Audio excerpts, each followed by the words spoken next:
Oh, hello, Colin. Sorry, I was busy reading. There we What's go. that? Look, Dean Lewin. testimonial match. Oh, very nice. I might be meeting with someone tomorrow, coincidentally, that may be wanting to be touted for this show. So I thought I'd read up on a few things. Well, good luck with that one. We'll see. Personally, I think you've got more chance of winning the Euro Millions, but there you go. Well, We keep trying. We keep trying. Win the Euro Millions, we can go global. Go global. Again, we can buy the club. Yeah, we could do. 50 We can have on the show whoever we like then. Well, exactly. Anyway, how are you feeling? Most importantly, mate, how are you? I'm a lot better. God, I was bloody bad. Well, I said to you, Colin, hold on. Before you go on, what needs is an update of.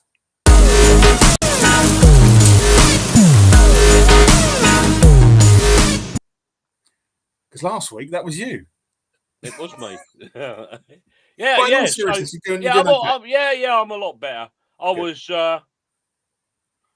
think the peak of it was Friday night. Bloody hell, I was awful Friday night, and I've shown a bit of progress in the last few days. I'm a lot better, thank you. Good. No, good to hear it. A lot better. I should be fit for Saturday. Just in time for show 49. Yeah, but more importantly, I'll be fit for Saturday. You'll be fit for Saturday as well. Yeah. Do you like the new graphic at the bottom, by the way? Oh, yeah. Hang on. Who says that we don't recast, reframe, update as we go, Cole? Well, we are, yeah. We are. But no, I'm glad to hear it, as I say. I was going to do a little joke tonight. Do you want me to do it? Do it. Go on, go for it. Then we'll get into some good news. Hello? No, Alex Gilby's next door, mate.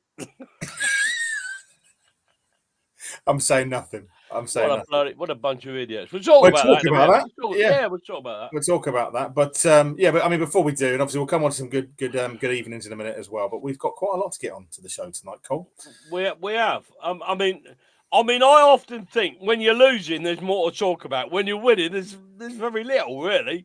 You'll be surprised. Everything seemingly is moving along swimmingly, but is it moving along something enough that I can actually get this out at the end of the season? That's the question everyone's asking. I didn't ask what that is. That's my celebratory promotion cigar that's been on ice for the last 2 seasons. I've still got mine up here. I'm waiting. Hopefully. Anyway, look, show 49. So happy anniversary. One more, Cole, to the big 5-0. Yeah, and we've got. I'll talk about that in a minute, but we've got something to give away that we were given. We were given, and we're hoping, because we've written another email to the club. Another one. You know, how many emails have you sent? 3. I'll send another one. All right. Exactly. I'll be a mug. I've sent another one. So we've requested Paul Warne to come on this show. Not just that, Cole. Tomorrow I'm at the player sponsor evening, so I'll be talking to him in person. So seeking him out. Yeah. But he has said, to be fair to him, he has said he'll come on the show. Yeah, I mean, he said to me twice. He said, "Speak to the media team," and that's where we've come unstuck. A glitch in the matrix. A glitch that hopefully will become plugged in from tomorrow night. But we'll see. Well, we're hoping. Would it be good to get him on for show 50? It'd be lovely. It would be lovely. Yeah. Anyway, we'd give him a slice of birthday cake, wouldn't we?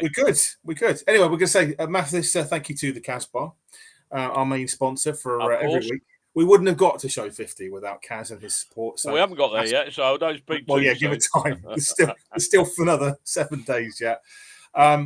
We have got a lot to talk about, but again, Colin's request is please collect your caps for those who've won caps. Yeah, we got people that won caps and asked for caps and all the rest of it, and we're there on Saturday. We are. We're there about half one, probably before. Come and see us. We'll let you have your caps. About 1/2 one, yeah, absolutely. We don't have a Payne's player ratings video tonight. However, why not? Well, because he's not been very well. So get well soon. Well, what excuse is that? I know, right? Some people would still come on the show regardless. Anyway, I'm joking. In all seriousness, I was in my dressing gown last week, mate. Exactly. But in all seriousness, Luke, we hope you feel better soon. To mitigate that, we have got some other high-profile guests from the Dons family coming on to talk and do player ratings with us Indeed. But we shall keep that to ourselves until a little later on. We're going to talk, obviously, all things Bristol Rovers. Injury of the week. Colin is fit again, thankfully. We've got the FA Cup draw that we're going to talk about. Yeah, you missed the line. You missed the line. I haven't. I've seen it. But yeah, we'll come on to it. It's part of the Bristol Rovers review, Cole. Bristol Rovers review. FA Cup draw against Colchester. Obviously, we're going to talk about that. Crew Alexander, we got our guest as well, Tyler, from the Railwaymen podcast, who we've met before and was a really good value. So really looking forward to having him on, and a few others besides, as I say, hopefully in the next. And anything else that comes up throughout the evening. Anything else as well. So yeah, I mean, quite a lot to want to talk about something, whack it in the comments. We'll talk about it. Speaking of which, I'll go through some good evenings, and obviously the new format. Hopefully we can see it on the we got that silly one from Ashley again. What silly one from? I've never seen a silly one from Ashley. Firstly, we've got one from Matt. Good evening, Matt. He says, "Good evening, lads. Lecco actually did something good on Saturday. The laws of probability are now in his favour. Looks like the new oven hob that I mentioned last week now has some competition. Well, we'll see. We'll see. Give it time, Matt. Give it time. But the signs are there. Hopefully they carry on. Anyway, evening, Matt. Yeah, good evening, Matt. There we go. Another quality comment. Ash, thank you for the comment, my friend. He said, good evening to the legends and Colin. Is Colin happy with the draw for the FA Cup? That's the question. We'll talk about that in a minute. We will do. We've also got Jordan's joined us as well. So Jordan Martell, evening, Jordan. Hey, Jordan. Thanks for joining, Jordan. Hold on, our reel's just flown down. So let me just bring that back up. There we go. We've also got the Botwood. We've been the Botwoods, yeah, the mainstay. There we go. Evening all. What a boring draw that was. Indeed. When again, we'll come. We have news from Colchester about that anyway. Well, we'll talk about that in a minute. Yeah, absolutely. But interesting draw is probably the nicest way to put it. Being polite. Evening to Sheila. Sheila says, "Good evening all. Hope Colin is feeling better." Oh, Sheila, thank you, Sheila, for thinking about me. I bet it's caused many sleepless nights. Well, it did for me, Sheila. It did for you. Bloody hell. It did, but we're glad that you're on the up, mate. We're glad. I've never been so hot in bed. I'm saying nothing. I'm not even giving you the oxygen to carry on that one. But, okay, all right. I'm glad you're better, Cole. I'm glad you're better. Anyway, Craig said, "Good evening, both, and good fortune to you." Sponsored by Greg's. Other brands are available. You can tell he's better again, Sheila, and been down Greg's. Right? Yeah, exactly. There we go. Been down the Greg's drive-through. Yahoo! Exactly. And again, Craig's fortune to all. Fortune to all. I like that. Ollie's joined us as well, Mr. Ollie Welch. He said, "How are we doing, legends? Ollie doing Welch, all right." Kavanagh. Yeah, exactly. What? Exactly. Kavanagh's in your shadow, Ollie. Kavanagh's in your shadow. But good to have you on, mate. Good. We're doing well, mate. We're doing well. All the better from the weekend. But again, we'll talk about that in a little bit. We've got Mr. Ryan Wiltshire as well. And he says, "Good evening, you Dons legends. What a game Saturday was. It was indeed. And we'll look forward to dissecting that. Look forward to dissecting that in a minute. We'll have an in-depth report from the terraces from that.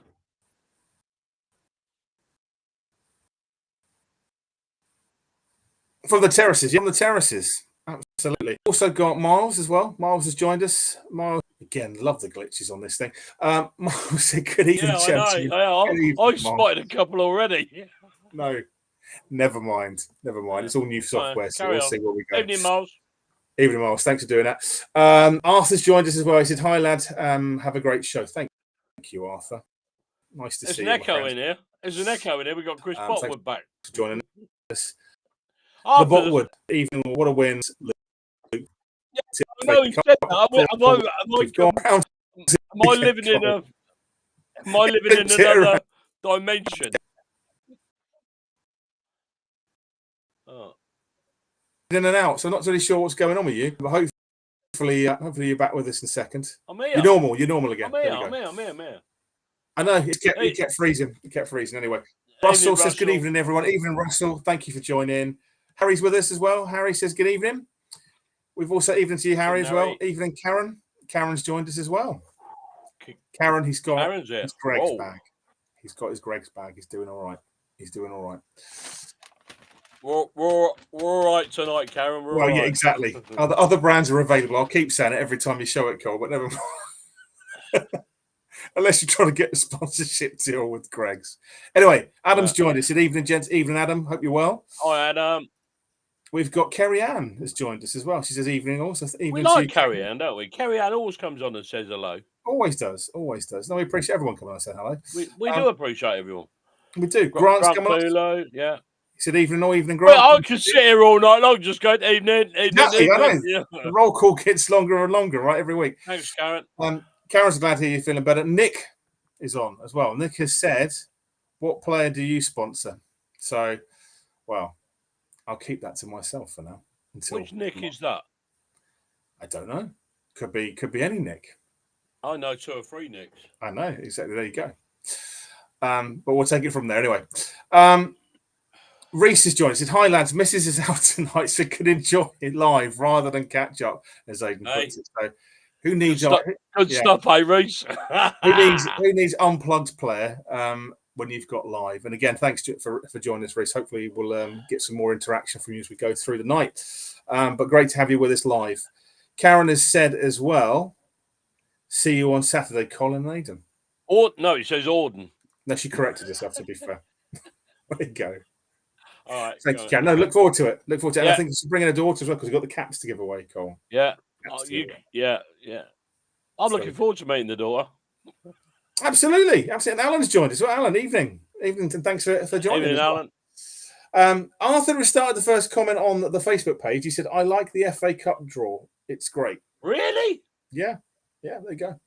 Arthur, go to the cupboard and get yourself a large drink and start drinking, will you? Eh? Don't listen. I think the alcohol levels are worn off. Don't listen, Arthur. You're allowed to say what you like, my friend. You're allowed to say what you like. Even though he's wrong. Do you know what? I mean, we'll go on to that in a minute, but there's pros and cons. There are pros and cons, and we'll come on to it anyway. Okay. I look forward to them. You'll talk cons, I'll talk pros, but there we go.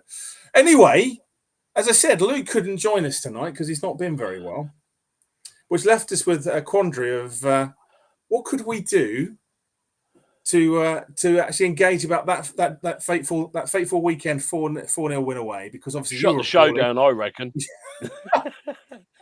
Brilliant. Thank you for that. The show is nothing without Luke Payne. Well, exactly right. May as well go home. But you were poorly. I just had a minor op, so I wasn't feeling too great either. So both of us weren't able to make it. But How did the extension go? Exactly. Yeah, it'd be nice, wouldn't it? Right? No, it's very painful, mate. To be fair, a minor operation, but my arm is moving again, so we're good. But yeah, I was sitting pondering with you earlier and thinking, who could we get to help us out with our Bristol Rovers live review, feedback of the day, the atmosphere, the player rating, someone who always gives his all when called. Wasn't Alex Gilby, was it? Honestly, you just can't get the staff these days, guys. You really can't. Anyway, someone who always gives his all with someone else. You could say they're some swell fellas, as the Americans would say. What are you on about? Swell fellas. Our guest joining us. I'm bringing them on shortly, Colin. But we have Chris and Ryan, formerly of the MK Fellas. That can't be. Hang on. Hello, sideways. You have to move it. There we go. We've got you, Chris. How you doing? Not too bad. How are you? Not too bad, my friend. Not too bad. Thank you for joining us. Really appreciate that. And again to Ryan as well. Thank you, Ryan. Good to see you both. Right. But yeah, as I say, the weekend we couldn't make it, but obviously watching it on TV, it was absolutely fantastic. So I think before we talk about the game, what did it feel like for you guys being there? Talk us through the atmosphere. Talk us through your thoughts of the game. It was brilliant from start to finish. Hey, what? Speak up. It was brilliant from start to finish. Right. Okay. You got to speak up a bit, lads, because he's not coming through very well. But I got the last one. It looked really good. I mean, what I particularly was enjoying, and I won't mention his name, but he was standing right next to the boundary, goading the Bristol Rovers fans, which looked to be great fun. Did you see any of that? Yes. Yeah, it was quite. I think it was the second goal went in, and then there was one of our away fans in the home end, which was quite interesting, to say the least. Really? Yeah, who got taken out But yeah, we can't really talk about that, Cole, because it's still ongoing. But yeah, as Chris has eloquently put it, that aforementioned, we had an aforementioned fan in the home end. Yeah. Penny's dropped now. The penny's just dropped. Yeah. Okay. There we go. We can talk about it off air, just not on air. Yeah. There we go. So yeah, I mean, in terms of the game, guys, what did you think? I mean, walking into that game, obviously from the previous weekends, were you worried? Did you think this is going to be a tough game on paper, and obviously before that, a lot of people were sort of saying it'd probably be a difficult game, but one that would be a narrow win either way. So what are your thoughts of that? Sort of walking into the game before the game sort of started, were you sort of thinking the same? Did you feel like this was going to be a challenge?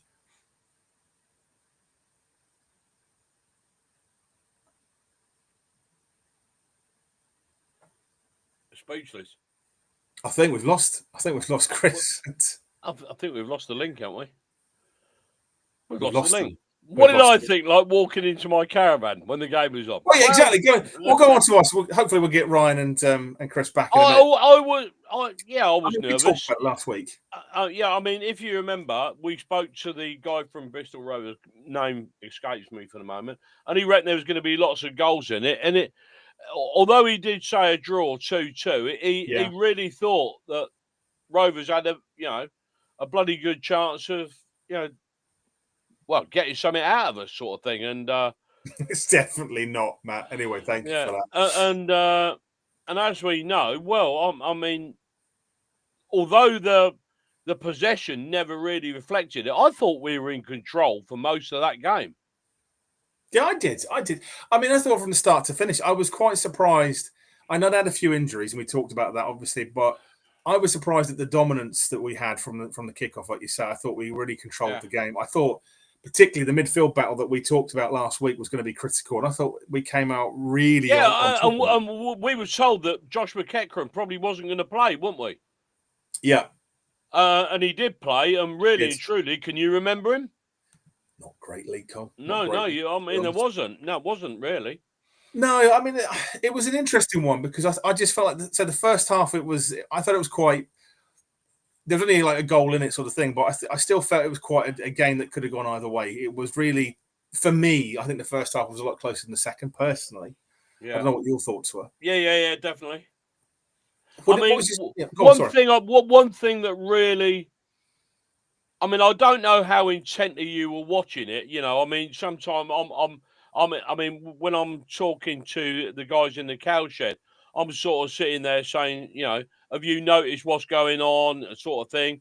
And they went back 3, back 4, back 5, back 4, and they were constantly changing their formation. And I thought, this guy has no idea or cannot come up with anything to beat us, sort of thing. And the more that kept going, and the more they kept bringing on players, and the more they kept changing the formation, I became more and more confident, And when that second goal went in, I hit the bloody ceiling. I was punching the bloody air, and and I thought that this lot are done. Stick a fork in them. Of course, we really, we really hammered it home in the. They were obviously going to be looking. They were obviously going to be looking for a goal to try and pull an injury out, pull an injury time equaliser out, sort of thing, and they become more exposed. And I think this is a trait that we're going to see with a lot of clubs. Colchester tried to do it with us. They tried to match us man for man. And I think when we're on our day and we've got a pretty good lineup, I think clubs are going to struggle. And I think Darryl Clark found that out on Saturday when he tried to go toe-to-toe with us. They got steamrolled. Yeah, absolutely. Chris and Ryan, thanks for coming back on. Glad we could get you back. I mean, from your perspective, Chris, what was your take on the game? I mean, was there any standout players? The style of play we were using at Bristol. Were you impressed with anything in particular? I think Liam Kelly for me was. I would say I don't know we scored the goal and.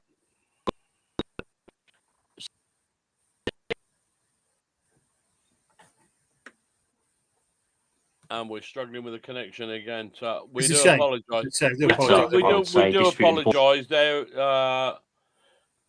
As I can quite rightly say, a decent bloody internet connection is everything, isn't it? It is. We know that both. So no, not. Yeah, he raised a good point there, Kelly.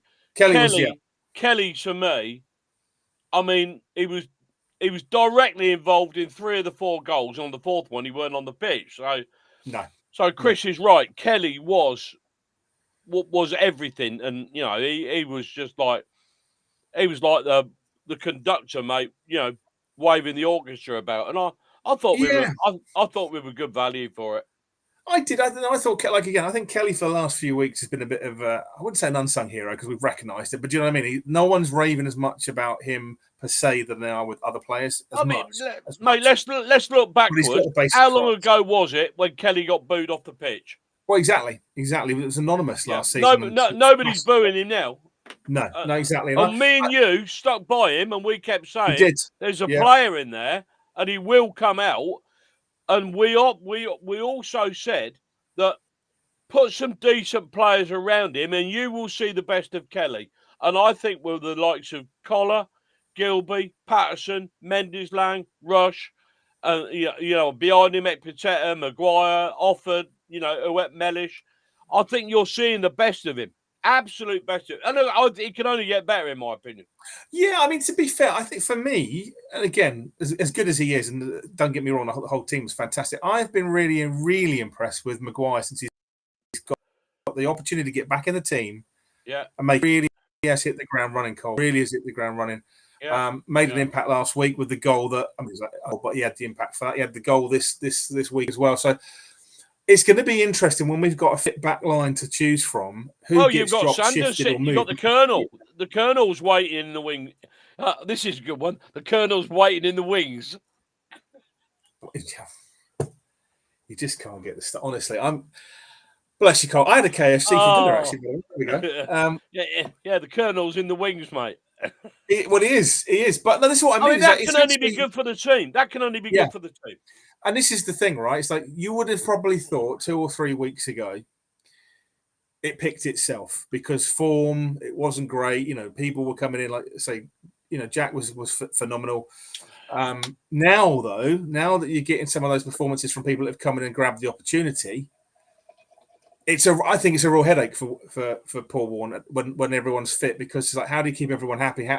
It gives him versatility if it changes how he wants to set the formation up. Cheers.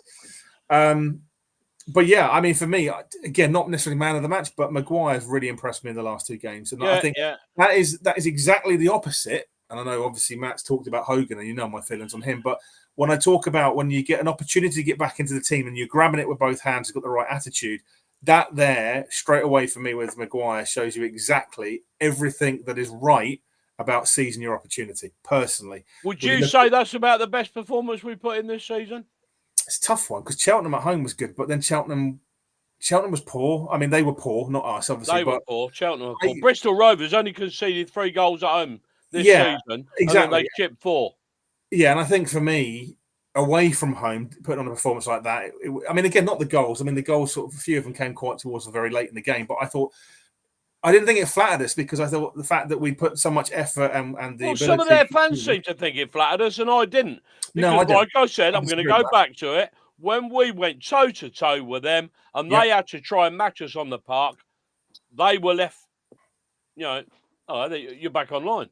You see, they were struggling to cope with us. I thought so.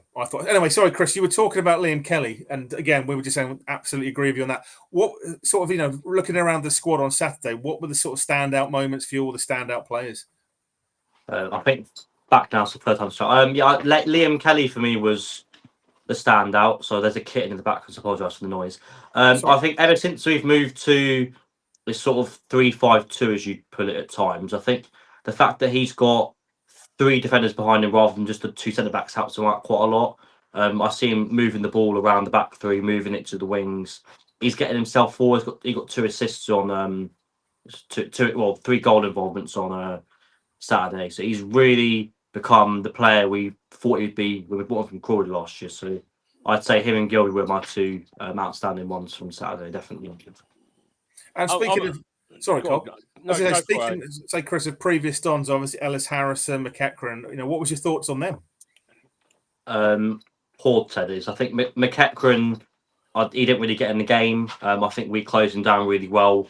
you could see flashes of the player that he was, but I think he's obviously aged a bit now, and he's not the player he was. And I think Ellis Harrison should have scored from the corner. They put it into the box. I think he was unlucky not to score that goal, but I don't think they utilised him as much as we did. He was sort of playing more of a 10 rather than a 9 role. He was out of position. He looked like he was on the wing. Really out of position. Obviously, I know he's had quite a good start to his career back at Bristol, but yeah, I think Saturday they didn't utilise him as well as I think they could have, and I'll tell you what impressed me. I'll tell you what impressed me about Harrison, and I don't think we really saw it at Milton Keynes. I mean, did any of you notice any time that we had a corner or a free kick outside their box, Harrison seemed to be the man that was clearing the ball, not their centre half. It was Harrison, So, I can see he's going to play an important role down there. But I think you're right, Chris. I don't think they're probably still not getting the best out of Harrison. Yeah, definitely. I think they've got that Camille Conte as well. Came off their bench. He's a player I really highly rate. Obviously played for Gates. They went to Grimsby. I was disappointed not to see him start for them. I was quite looking forward to watch him live. I think he's quite a good player from them as well that I quite highly rate. What about top scorer? And forgive me, I forgot. Is it something like Sanaya or something? He plays up front for them. He was their top scorer. He was another one that was fairly anonymous that was in the back pocket of our defenders, I thought. Anyway, so. Yeah, definitely. I just think that's what happens when you've got a big Marvek Patera at the back next to Maguire and Oxford. They're just in their back pockets. Yeah.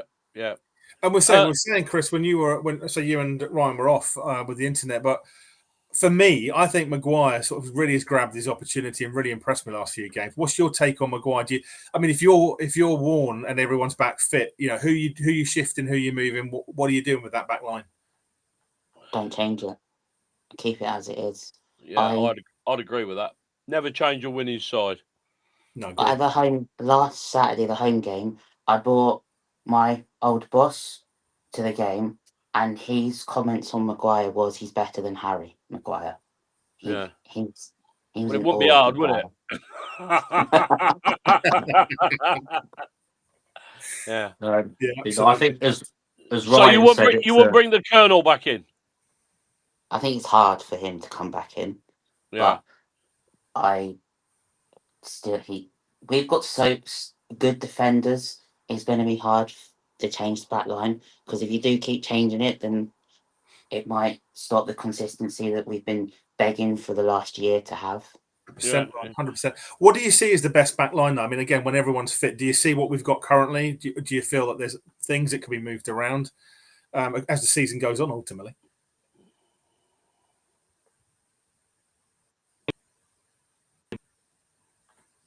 Back clean sheets, goals scored. So 3 back clean sheets, 8 goals scored. They look really solid. And then fullbacks went, the defence went. And obviously we switched up now to a 3-5-2. And it's looked really good. So it's a massive headache to have. But in my personal opinion, I've been saying this from the start. We ended last season playing a 3-5-2. And we've started now playing a 3-5-2 playing. I wouldn't change it. I think Sanders can come back in for Marvek Patera. I just think he's a different level. I think on the ball, he's a lot better than Marvin. I feel like we need to have that, especially in that middle of that back three. I'm not comparing Sanders to Harry Darling by any means of any measure, but when we had that consistent defender in the middle of the back three that could move the back line, that could move the ball around, I think him next to Maguire offers probably our best 3 to the backs that we have got. So I personally would stick with the 3-5-2. I know it causes a headache further up the pitch. And obviously, I think the way we spent, I think we've definitely spent to play a 4-3-3, but there's what you get in the summer and there's how you play throughout the season. I definitely feel like we are much better with this 3-5-2 system. I don't know whether, just changing the subject slightly, I don't know if anybody have found out why, but I think I spoke to you about it, Chris, in the week, and Hepburn Murphy was supposed to be out for a considerable amount of time, and there he is a week later, and he's back. And I didn't know what had happened. Does anybody know? I'm going to injections, maybe. I don't want to say that out of players, but it's potential.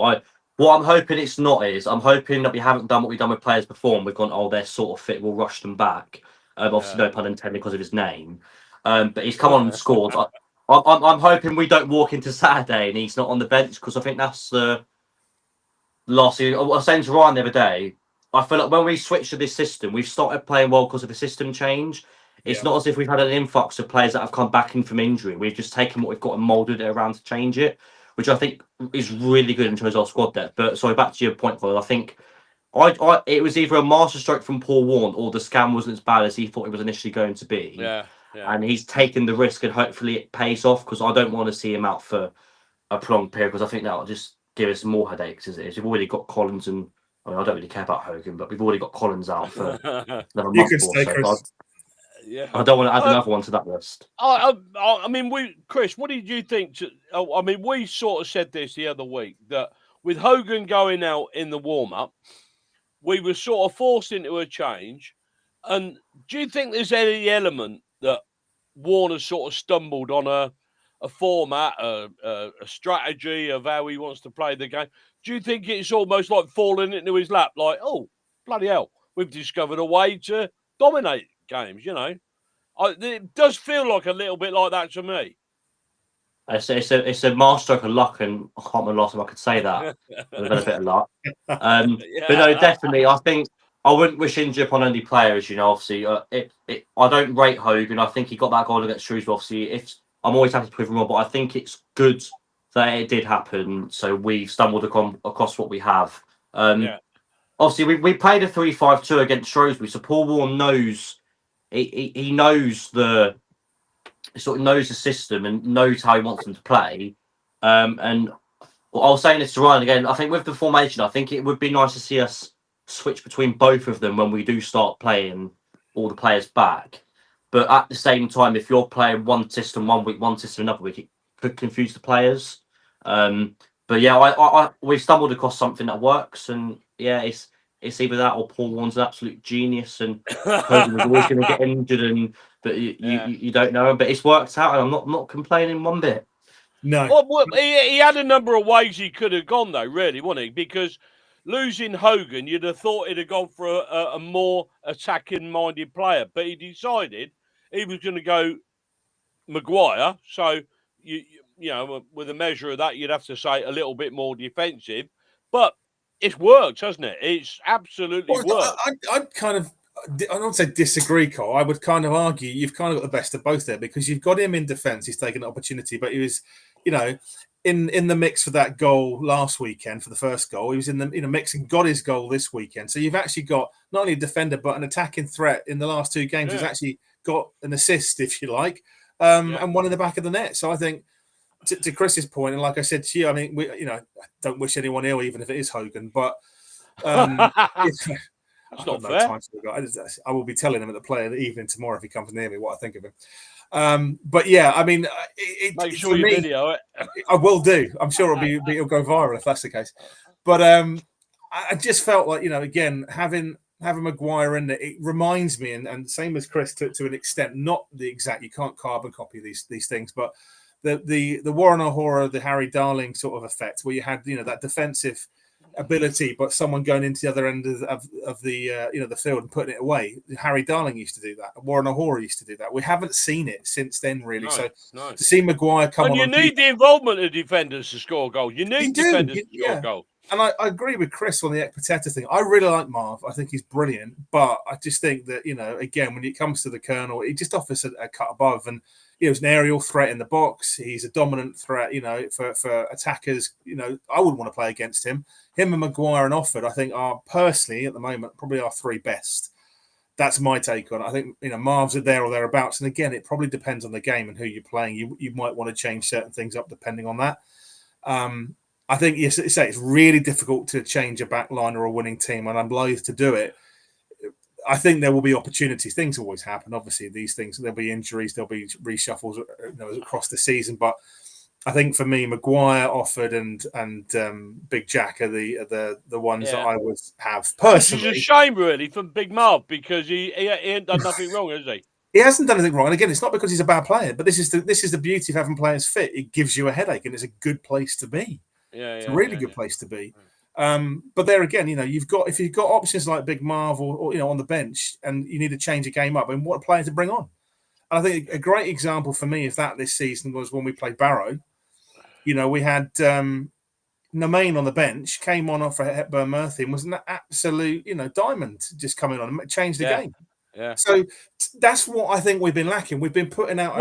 You've looked at the bench last season, especially. You looked at the bench, and there was nobody there to change the game. Absolutely nobody. No, and I think this is the thing. The injuries we've had, it has felt at times pretty light, and like we've put out our best 11 or our only 11, if you like, with some fringe players. Whereas now with these players coming back, I think you've then got your best 11 with the bench as well, if that makes sense. You've got the ability to change games in every department, and that's exactly where we need to be, I think, if we're going to win this league.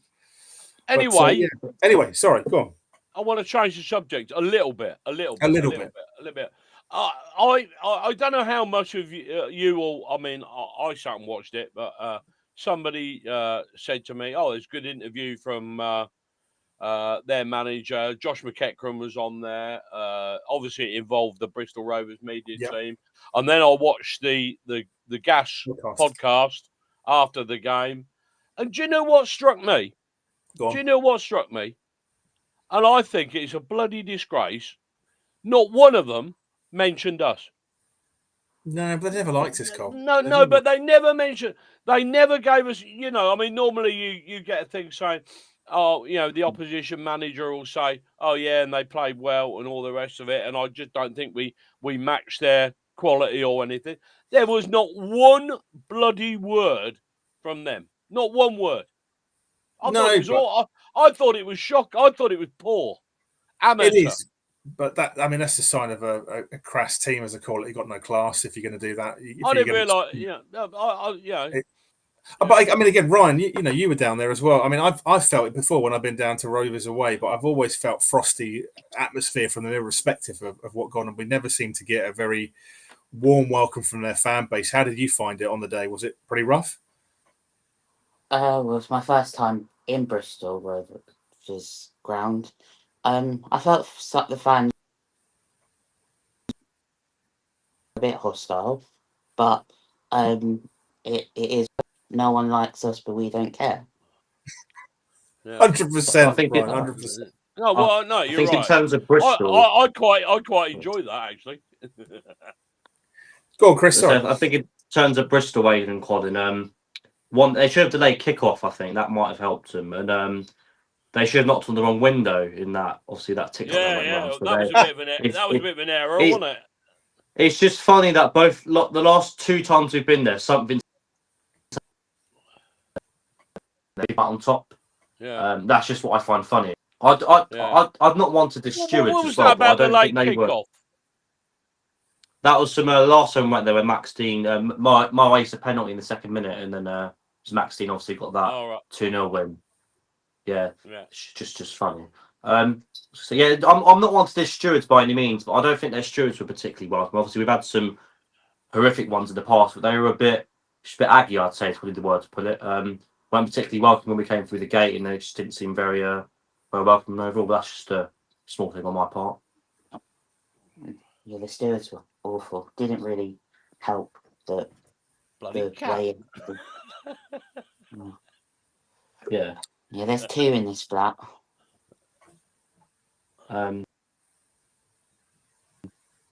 Yeah, I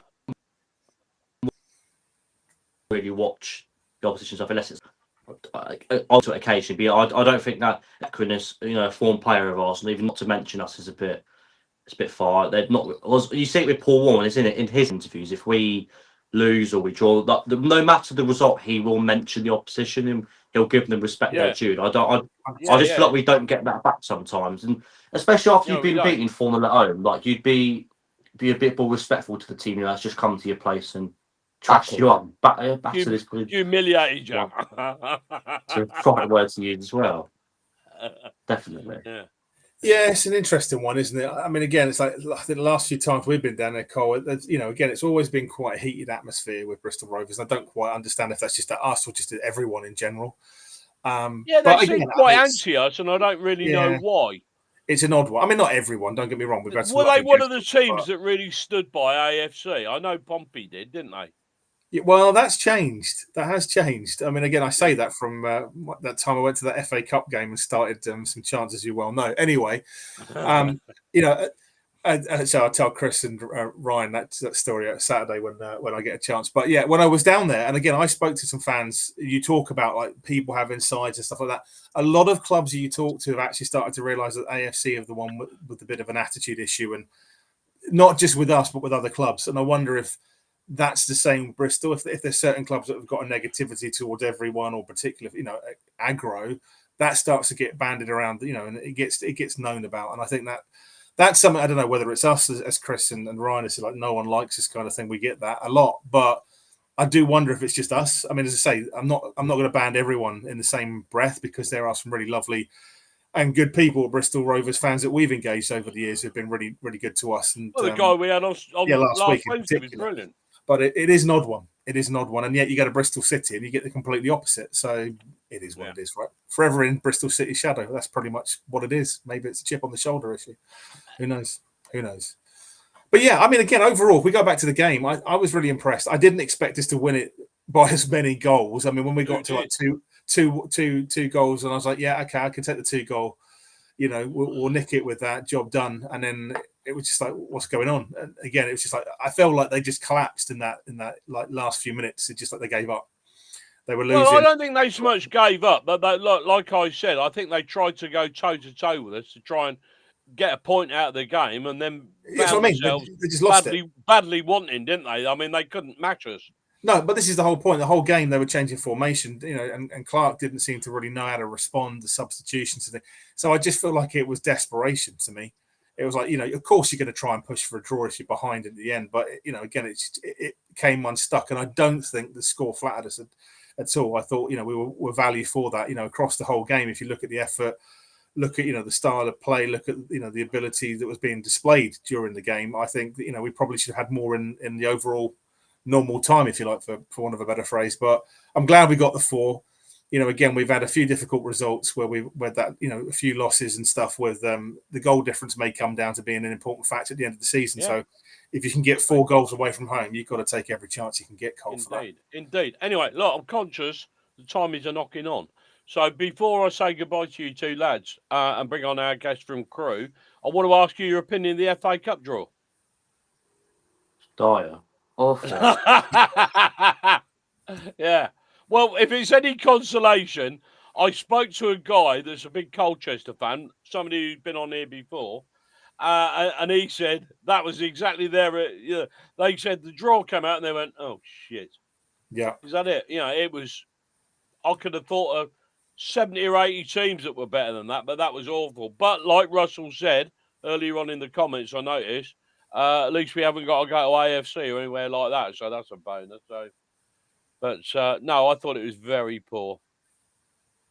It was quite excited. But no, I think I was quite excited, and then right Colchester, and I went, "Oh, that's not very good." But at least it's not Barrow. Like it's not like a far. It's not too far. How do you think we should approach it then? How do you think we should approach this game? I mean, as you know, with the EFL Trophy games on a Tuesday night, we've pretty much said, well, the kids are playing, and that's it. Do we play a first team and risk injuries, or do we, I'll go full team. Yeah, I think you've got, so you've got a week in between, is it Bromley, and then you've got Colchester, then Barnet. You've got no games in between. So, Barnet. There's no games in between. So, maybe like 7 of our starting players and like 4 sort of mids.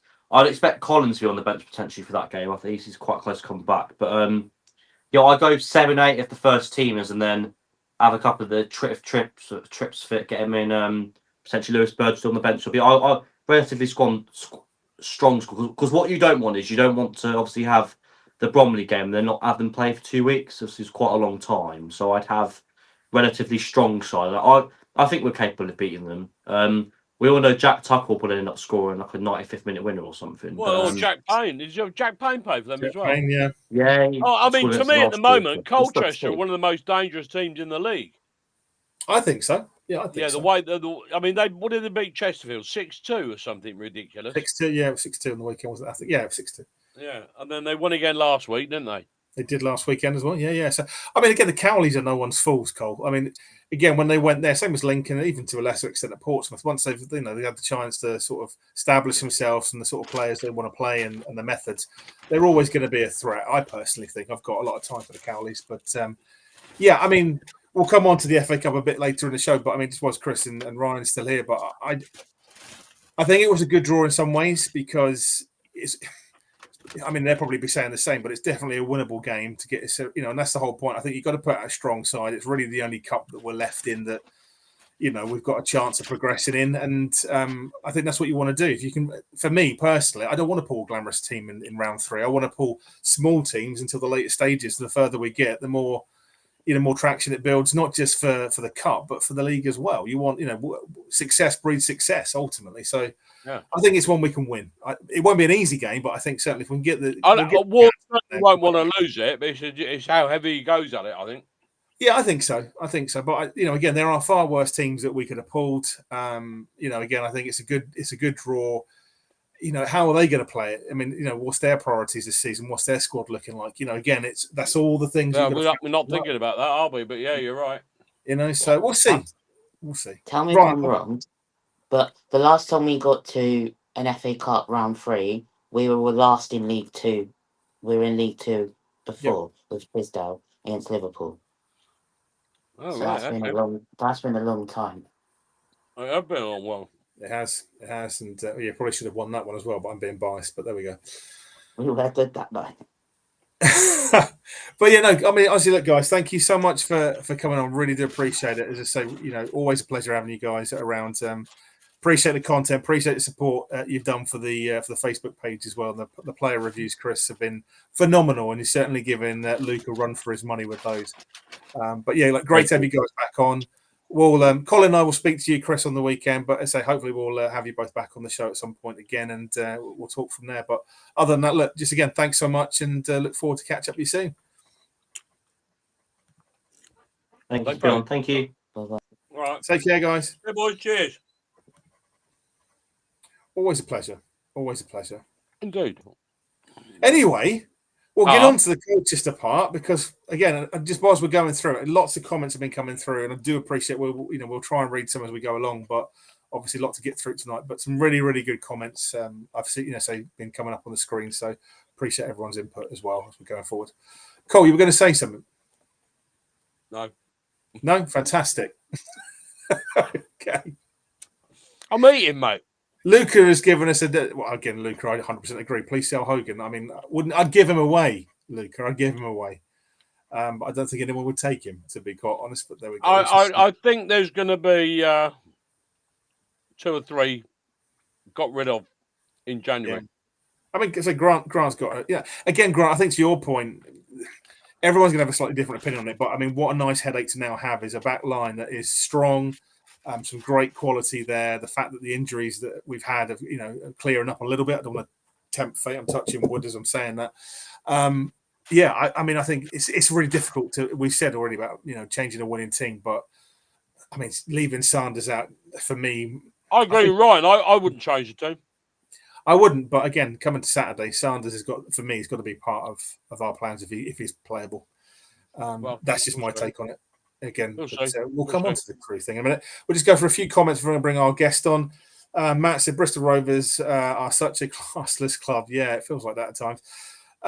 They threw a right fit about us wanting more tickets the last time we played them and took a shot at our fans over it on Twitter. No sympathy for them. No, I agree with you, Matt. I just think sometimes, there's... I wouldn't go that far, but I mean, it's just showing a bit of class, I mean, again, I would. Well, night and day. I mean, we'll bring our guest on in a second, but Crew, I've got all the time in the world for. They've always been decent to us. Again, respectful team. I always love an away day there. And again, I hope they do well this season. I think they should do. But we haven't got that Tyler Birtles on, have we? We have. We've got Tyler coming on in a minute. But no, I've always had a lot of time. Joking. There's some clubs around. And again, look, we won't say, again, like we said, we've had some good guests on from Bristol Rovers, but again, their mentality, and I'd love to understand. The guy we had was mint last week. Yeah, he was. I'd love to understand from Tyler. We can ask in a minute, but I'd love to understand if other clubs get the sort of grief that we do when we go to play down there, because look at Bromley this week. Well, exactly. You'd think they didn't want anybody to go the way they're buggering around with the tickets. I mean, joke, laughable. They go on sale tomorrow, by the way. Yeah, exactly. Incredible. It's incredible, but there we are. Mellish's best game for us so far, Matt. Yeah, 100% agree. 100%. Again, another player that's growing into it, really growing into it, I think, and probably more to come from him. No, nor can I, Grant. You can't think of a more. Well, I could do actually, Grant, but we'll go on to that when we get onto that section. As soon as Kings Lynn got kicked out of the cup, mate, he wasn't interested. He wasn't interested. Matt said Aidan's right about the goal difference being important. We actually currently have the highest goal difference in the league with 11. Yeah, we do actually. So, again, it can be a point in itself. Worth the point. Season. Yeah, exactly that. Sheila said, poor draw. Let's hope we don't lose a chance to get past the first round. Exactly that, Sheila. Exactly that. And so we'll come on to that after our crew review. Yeah. Very underwhelmed with the FA Cup draw, Matt says. And so Lucas just come on quickly and so we'll jump on to bring Tyler in a second. Culture in the FA Cup, my thoughts are I'm worried about this game. Apparently, okay. Because thing is, we need to end first round curse. I'd be disappointed if we get knocked out. To be honest, we have 3 away games for. No game in any cup or any in the league is an easy game. No team should be taken for granted. I personally just think I would rather have the likes of a Colchester than some other clubs personally. Away from home, it won't be easy. I don't doubt. Like I said, I rate the Cowleys, but I don't think it's one that is outside the plausibility of getting through. Personally, I think it's a relatively good one. Ashley just said before we go on to our guests, we only played Liverpool in the League Cup and not the FA Cup team. Yeah, exactly. Well done, Ash. You can't get anything past Ashley, mate. And they can't. So there you go, Ryan. And then generally, when was the last time we won a cup game, excluding the trophy? Is what Ashley, there's a question for you. Can you tell us when it is? Yeah, exactly. Last time we won a cup game, excluding the trophy. I can think of one against Manchester United, but that's a different story. Yeah, that was the. But anyway, we move on. Let's bring in our esteemed guests. Ashley knew the answer to that.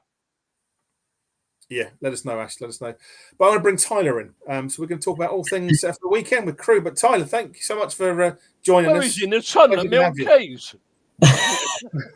Very smart room, isn't it? Yeah. Thank you very much. Thank you very much. Is that the tunnel at Milton Keynes? It is, isn't it?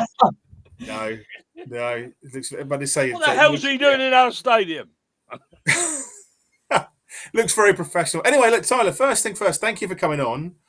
Really appreciate you taking the time. And again, we've been talking about your podcast as well. So anyone that's watching Railwayman podcast, Tyler will be happy to plug that, no doubt. But definitely worth a listen if you've got some time to our fellow. Put the link on your podcast to this podcast.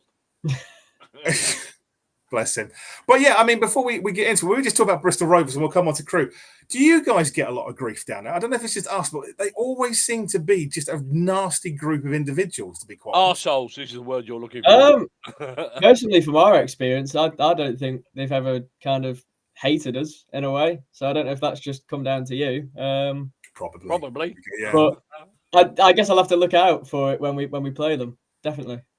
Well, hopefully you get 3 points when you do. There you go. I know I'll be cheering for that game. Yeah. But, they were crying on Saturday afternoon. They were not happy.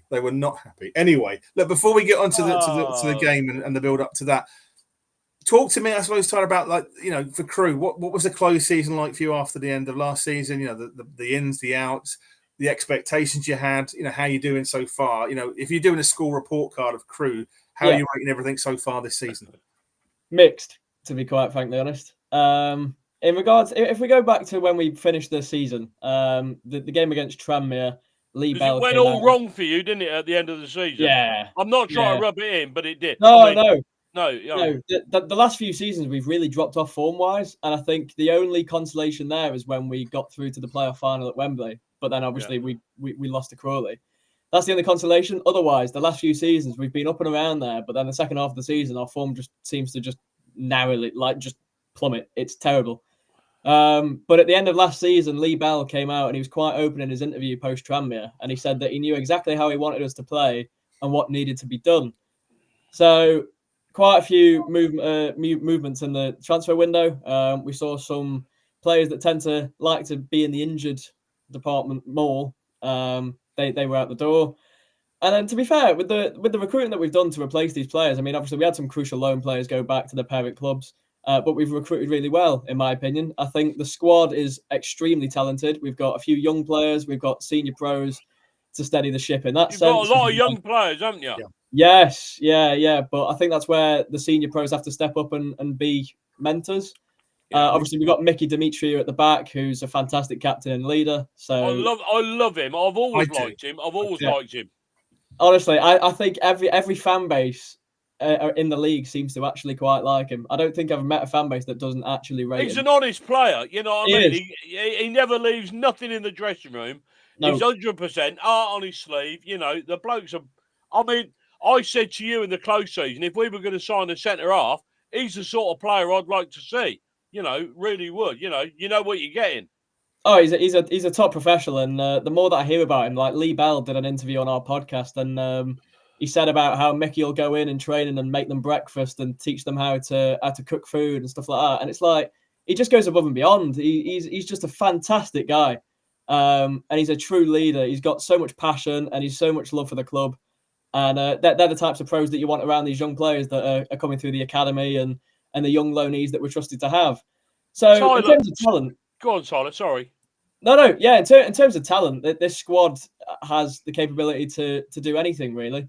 Whether that be push for top 3 or top 7. I think most Crew fans would be happy with the top 7 finish. Yeah. And the way that they performed in the first 4 games really showed that we can do that. We can be up there. But then obviously the issue comes down to the other side of the coin, which is that Lee Bell seems to like playing a back 5 sometimes, and I don't think anybody in the fan base is actually quite happy. We've noticed that. We've been trawling around the pages, and we've noticed they're very anti the back 5. Oh, yeah. In the modern game, it can be really attacking. It can be to the degree that you could almost say when a back 5 comes up, they go, bollocks, we've lost that one. You know, before the game kicks off. Oh, I must admit, I've been in that space before. If I at 2 o'clock look at my phone and check the lineup and it's a back 5, I'm thinking, I don't know what we're in for. Yeah, I don't know what we're in for here. But in the modern game, it can be a good formation because you've got your 2 attacking wing backs that can push forward. Yeah. So in that way, you can utilize it quite well. But for us, it just never seems to click. I don't know what it is. I don't know if it's the way that we set up with it. It just all we do is hoof the ball long to our 2 centre forwards, and that is it. Whereas when we play a back 5 and we go to like a 4-2-3-1, we play good football, and it showed in the first 4. And then we reverted back to a back 4 against Harrogate, and it showed. And then obviously Notts County, which we got a late penalty. I watched that Harrogate game. Yeah. Oh, we'll talk about that in a minute. But I watched that Harrogate game. Bit of homework, you know what I mean? Of course. What I want to ask you is, we've just mentioned Mickey Demetriou.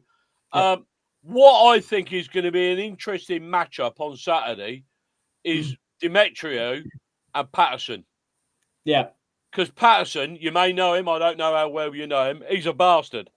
You know, he's a horrible bastard to play against because he is good. He's at it all the while. You know what I mean? He never lets up, and he may be kicking on a bit in the years, but you know. A lot of our fans love him for being an horrible bastard, really. No, I rate him. What do you think that matchup's going to be like? Physical, to be honest. No, I kept tabs on him at Sheffield Wednesday. I've always been an advocate for him. He's a really traditional player, and I quite like him. And when you signed him, I said that he was a top signing and would probably do well, especially for this league, because it's quite a physical league. And I know that obviously sometimes you have to play the dark arts, which I think he's more than capable of doing.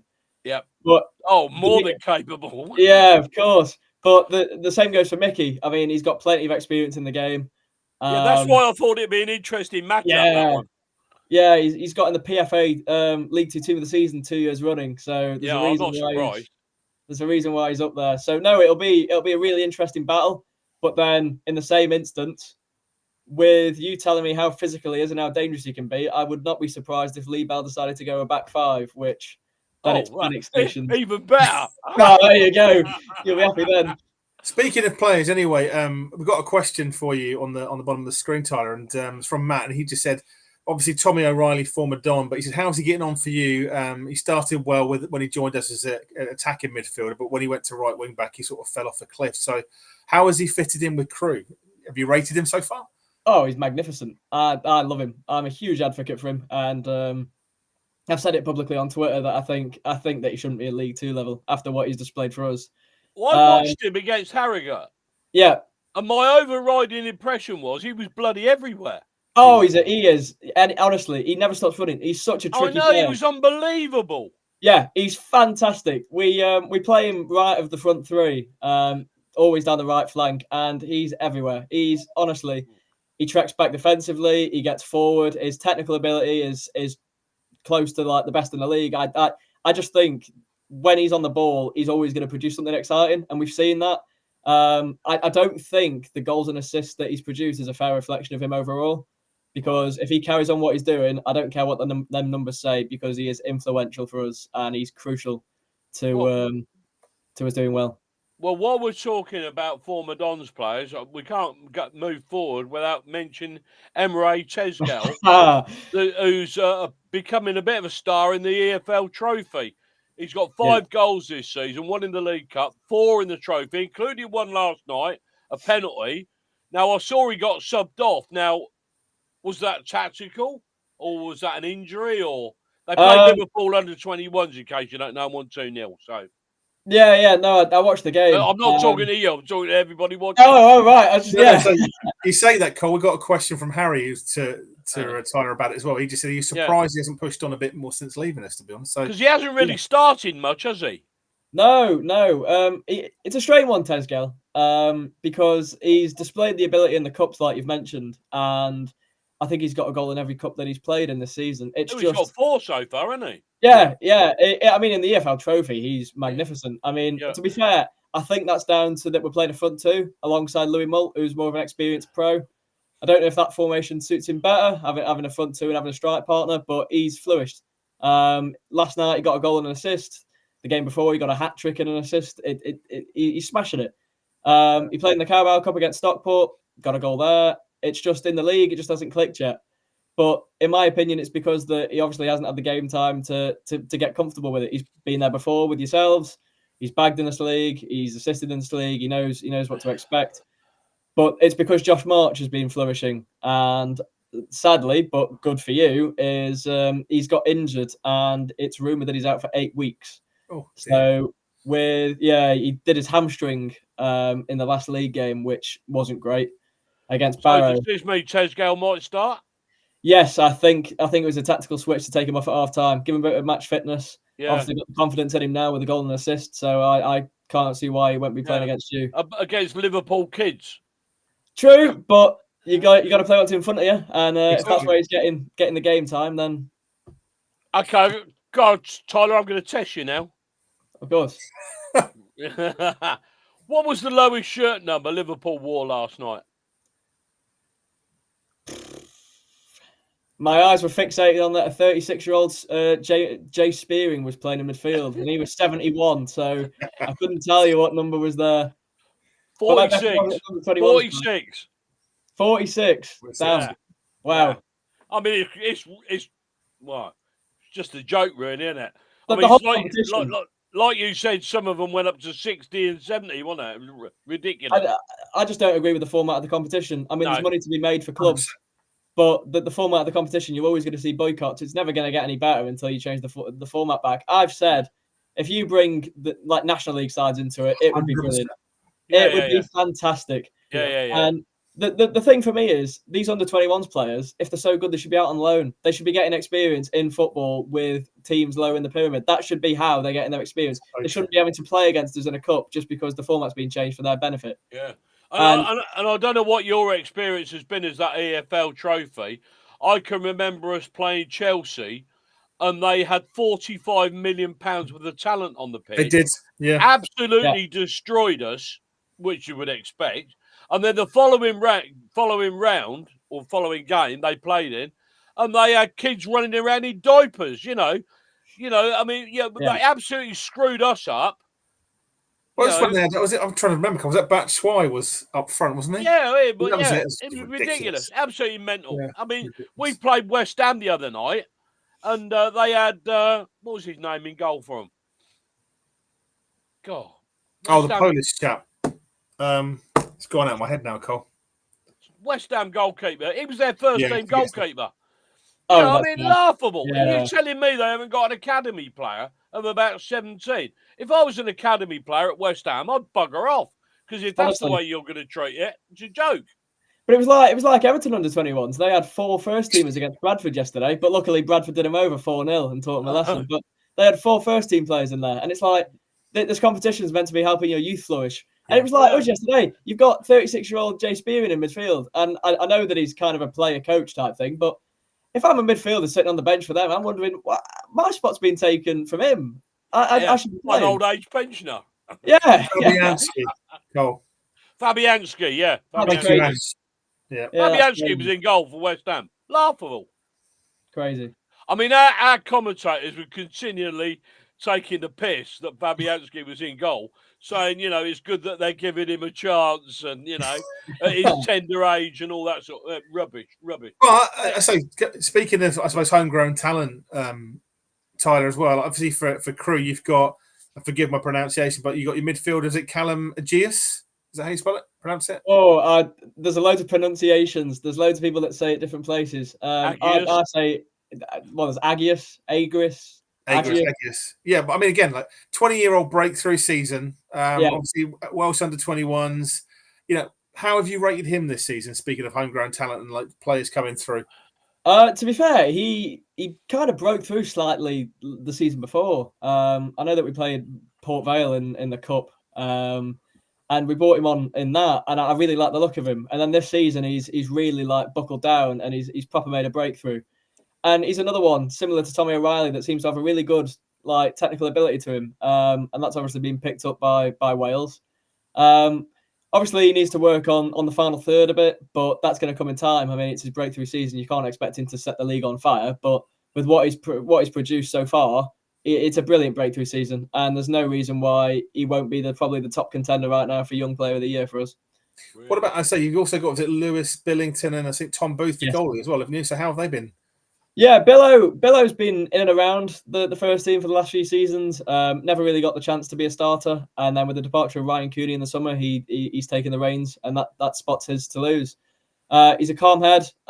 He can play centre back or right back. He's not that much of an attacking type, but he's a really, really solid player that's always going to be there, never scared of a tackle, and he's a unit really. Boothie. I think he was meant to be number 1 last season, but with Philip Marshall coming in, he flourished as well. That's another familiar name for you guys. Obviously, didn't have a great time with you, but with us, he was superb. But until we played you. Well, yeah, I remember seeing the clip on Twitter when you were singing Philip Marshall, "You'll Always Be Shit," and then he decided to drop a clanger, which wasn't exactly the greatest. What comedy? That's called comedy timing, Charlie. Yeah, you couldn't have timed it any better. But other than that, he equalled the clean sheet record for our club. He got 16, and then he's got his move to Stevenage in League One. So seems to be doing well there. Doing all right. Yeah. And then this season we signed Sam Waller from forgetting where he came from now. To be honest, let me check. I've got him open here. Where did he come from? Burnley. Right, okay. Yeah. He was on loan at Rochdale. I do know he came from Rochdale, and they really rate him. They said he's a really good shot stopper. His distribution's a bit 50-50, and he's been solid in the cups. But in terms of Boothie, he's been number 1. He's made a few mistakes, but this is his breakthrough season as well, similar to Callum. So it's nice to see that we're prioritising the development of our own keeper rather than a loan keeper this season. But then again, it's his spot to lose, and if Waller proves that he wants that spot, then it is what it is. But he seems like a really good signing. So you think Josh Marsh is going to be a really, really big miss for you, isn't he? He scored 3 goals and put quite a few assists in there as well, isn't there? Yeah, 3 he is. Goals, 4 assists, something like that. Yeah, exactly that. He's everything we've needed in a centre forward. And I touched on the departures we had in the summer. He's been brilliant, and I don't know how it kept him a secret for so long. I mean, when he signed for us, they told us that he had a superb work rate for the league, and that he produced some great moments for them. And he's been fantastic for us. We're playing a system that suits him to his strengths, and he's flourished. I mean, you've seen it with his stats, and yeah, the only other player that we need to step up now that could obviously match his numbers in short such short succession, in my opinion, is probably Jack Lancaster, who's just come back from injury. Right. But in terms of our forwards at the moment, he's the one producing the numbers, and he's going to be a huge miss. What about Reece Hutchinson? Yeah, he was a bit of a strange one. He came a bit out of nowhere, but obviously with the departure of Max Conway, who was quite a technical another technical player really for us. He liked to get forward. He produced some really good moments. His attacking movement was brilliant, and we just needed a player to kind of fit a similar mold. Right. And he's come in and he's taken the spot. And I saw someone on Twitter the other day saying that as big as the departure of Max Conway was, it's crazy to think that no one's actually mentioned that he's a miss, because Reece Hutchinson's just stepped right up to the mark. And as much as I love Max Conway, and if he's watching somehow, I do love him, and I thank him for everything he's done, but he hasn't been missed so far. So I'll quickly quick answers to this question, of course, and then we'll move on to the next question.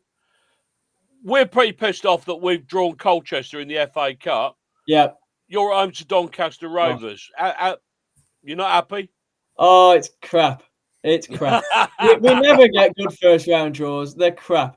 And Doncaster, we've met them in League One in the El Crapico, is what it was nicknamed when we were in a relegation battle together. Then we met them in the playoffs, and now we got them in the FA Cup. Honestly, we can't get rid of each other. Can't shake them off. Honestly, they do the same thing. Honestly. Just like an ex you can't get rid of, Tyler. But so what I touched on a little while ago was the other night I watched Harrogate and Crewe. Yeah. I've got to say, in the first half, I thought you looked pretty vulnerable. And Harrogate, but when you got level, I could only see one winner. Tommy O'Reilly really started to thrive, but you look vulnerable to crosses from the wings. Yeah. Would that be a fair assessment? Yeah, I think it would be. Because that was a bit of a cheap goal, that Harrogate goal, wasn't it? Yeah, it was really poor. It was a really poor goal. Obviously, Reece Hutchinson making a mistake and not getting on his man, but then he made up for it with the goal. So you can't criticise too much, but it was cheap. I don't think Booth could have really done anything, but no, I don't. I mean, that's the thing. We've conceded a few cheap goals this season that have been defensive errors, which is why we shuffled the defensive line a little bit. I mean, James Golding came from Oxford, and I think he's fantastic, and that put Connolly on the bench till last league game when we played him in a back five, and he made a mistake there. And he's a really good player for this level when he's at his best, but lately he just seems to have a mistake in him. Hutchinson, obviously, he's getting back to the grips with League Two, and that's the only major mistake he's really made. But I think from what you've said, every Dons fan about 1:45 on Saturday is going to be looking at what formation you're playing, and if it's back five, they'll be sitting there going like that. Oh, honestly. So I imagine you've probably got two predictions for us in a little while. I have. We'll talk about that in a minute. Who do you think the best team you've played so far this season is, and who do you think the worst team you've played this season? That's a really difficult one. I mean, when you look at our results, and they've been quite mixed over the course. Obviously, we beat Liverpool last night, but that don't count. Yeah. It does. Don't worst team for me might be just on the night. Fleetwood, maybe. What the worst team? You beat them 4-1, didn't you? Yeah, I think that was because of how good we were that night. To be fair, Gillingham didn't really impress me that much either. It was quite end-to-end stuff, and we were playing well. We had enough chances to win it, and they just bagged a goal in the latter stages and took 3 points. Yeah. But there's no team really that we've played that's kind of blown me away except Swindon. I think they're the best opposition we faced. They were fantastic. They completely did us on the day, and their game plan was fantastic. But in terms of what was the score in that one, Tyler? 3-0 to them. They beat you 3-0 at your at your place. It was. Yeah. I remember seeing that Ollie Palmer had signed for them only a few days before, and I was crapping myself at the thought of him playing against us, because when he played for Wrexham in the derbies, he used to always be everywhere for them. Yeah. So I was expecting a goal from him. But no, they were brilliant on the day. But in terms of the worst team, just based on the results, I'd probably say Fleetwood, because we just annihilated them that night, and that's the best we've played all season. So maybe that's why. Maybe I'm sugarcoating it a little bit, but okay. Right, so moving on to Saturday. First question is, are you coming? I'm not too sure. I still haven't made my decision yet. I'm kind of 50-50 after the Bromley game. So I'm trying to weigh up the pros and cons, because if I go there and it's a back five, I'm going to want to get back on the bus. What did you think of Bromley, by the way? We've got them next week. I've never been. No. No, but you probably watched the game, did you? Yeah. I watched the game. Didn't really want to watch it near the end stages, but I forced myself to keep watching. They're a funny side, aren't they? They are. They are a strange side, but they've adapted to EFL life really well. Yeah, I'll agree with that. Yeah. I think that's helped by Michael Cheek.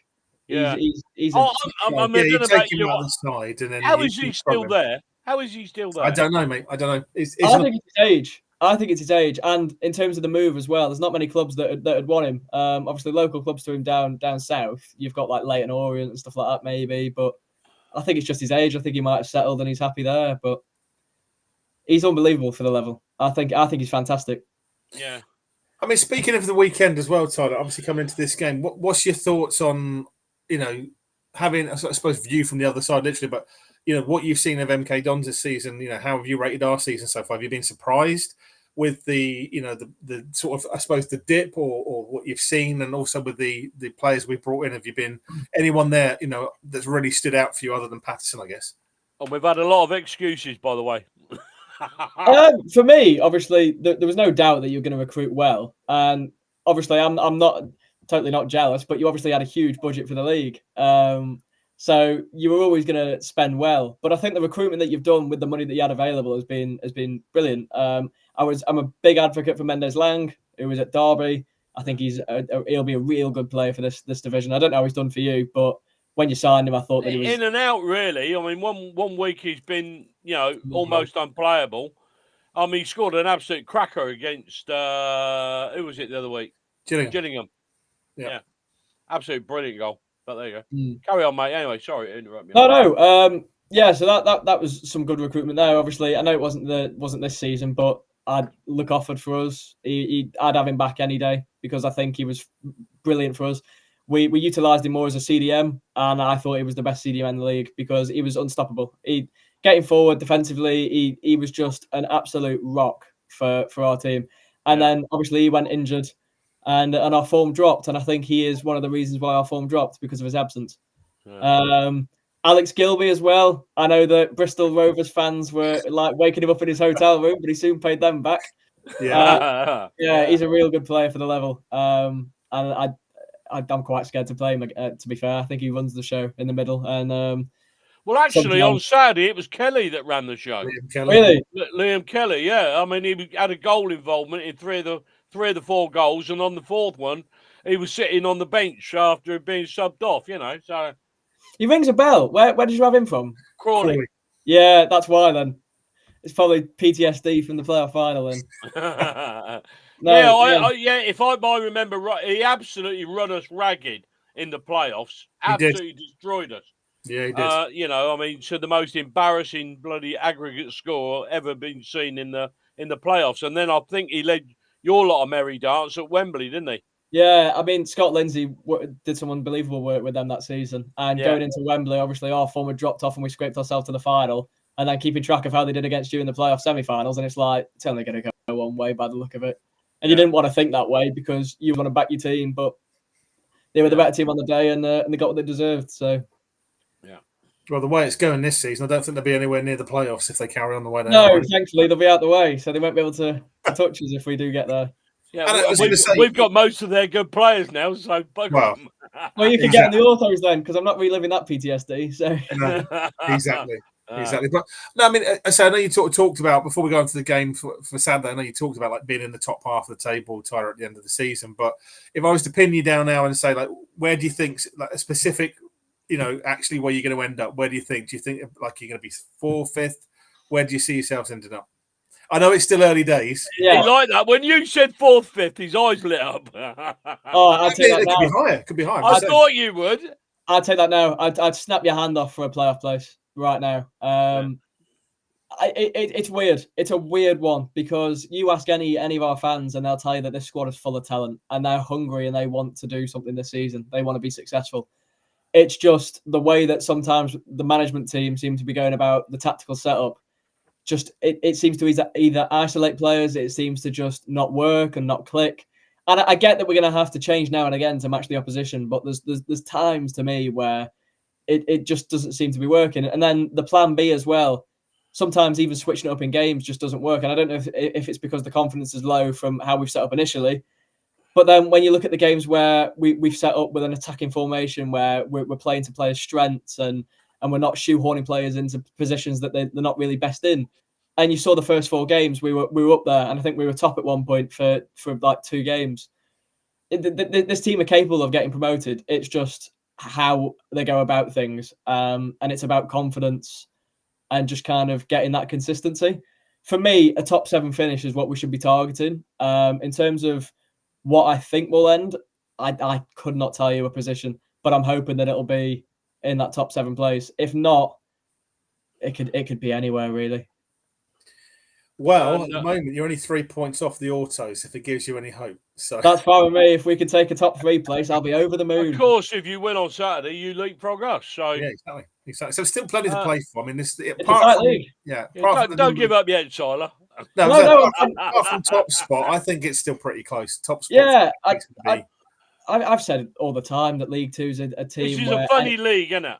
Yeah, anyone can beat anyone. You can be on an unbeaten run for 10 games, come against bottom of the league, and somehow they do you. And look at Gillingham, unbeaten in 21, now can't buy a win.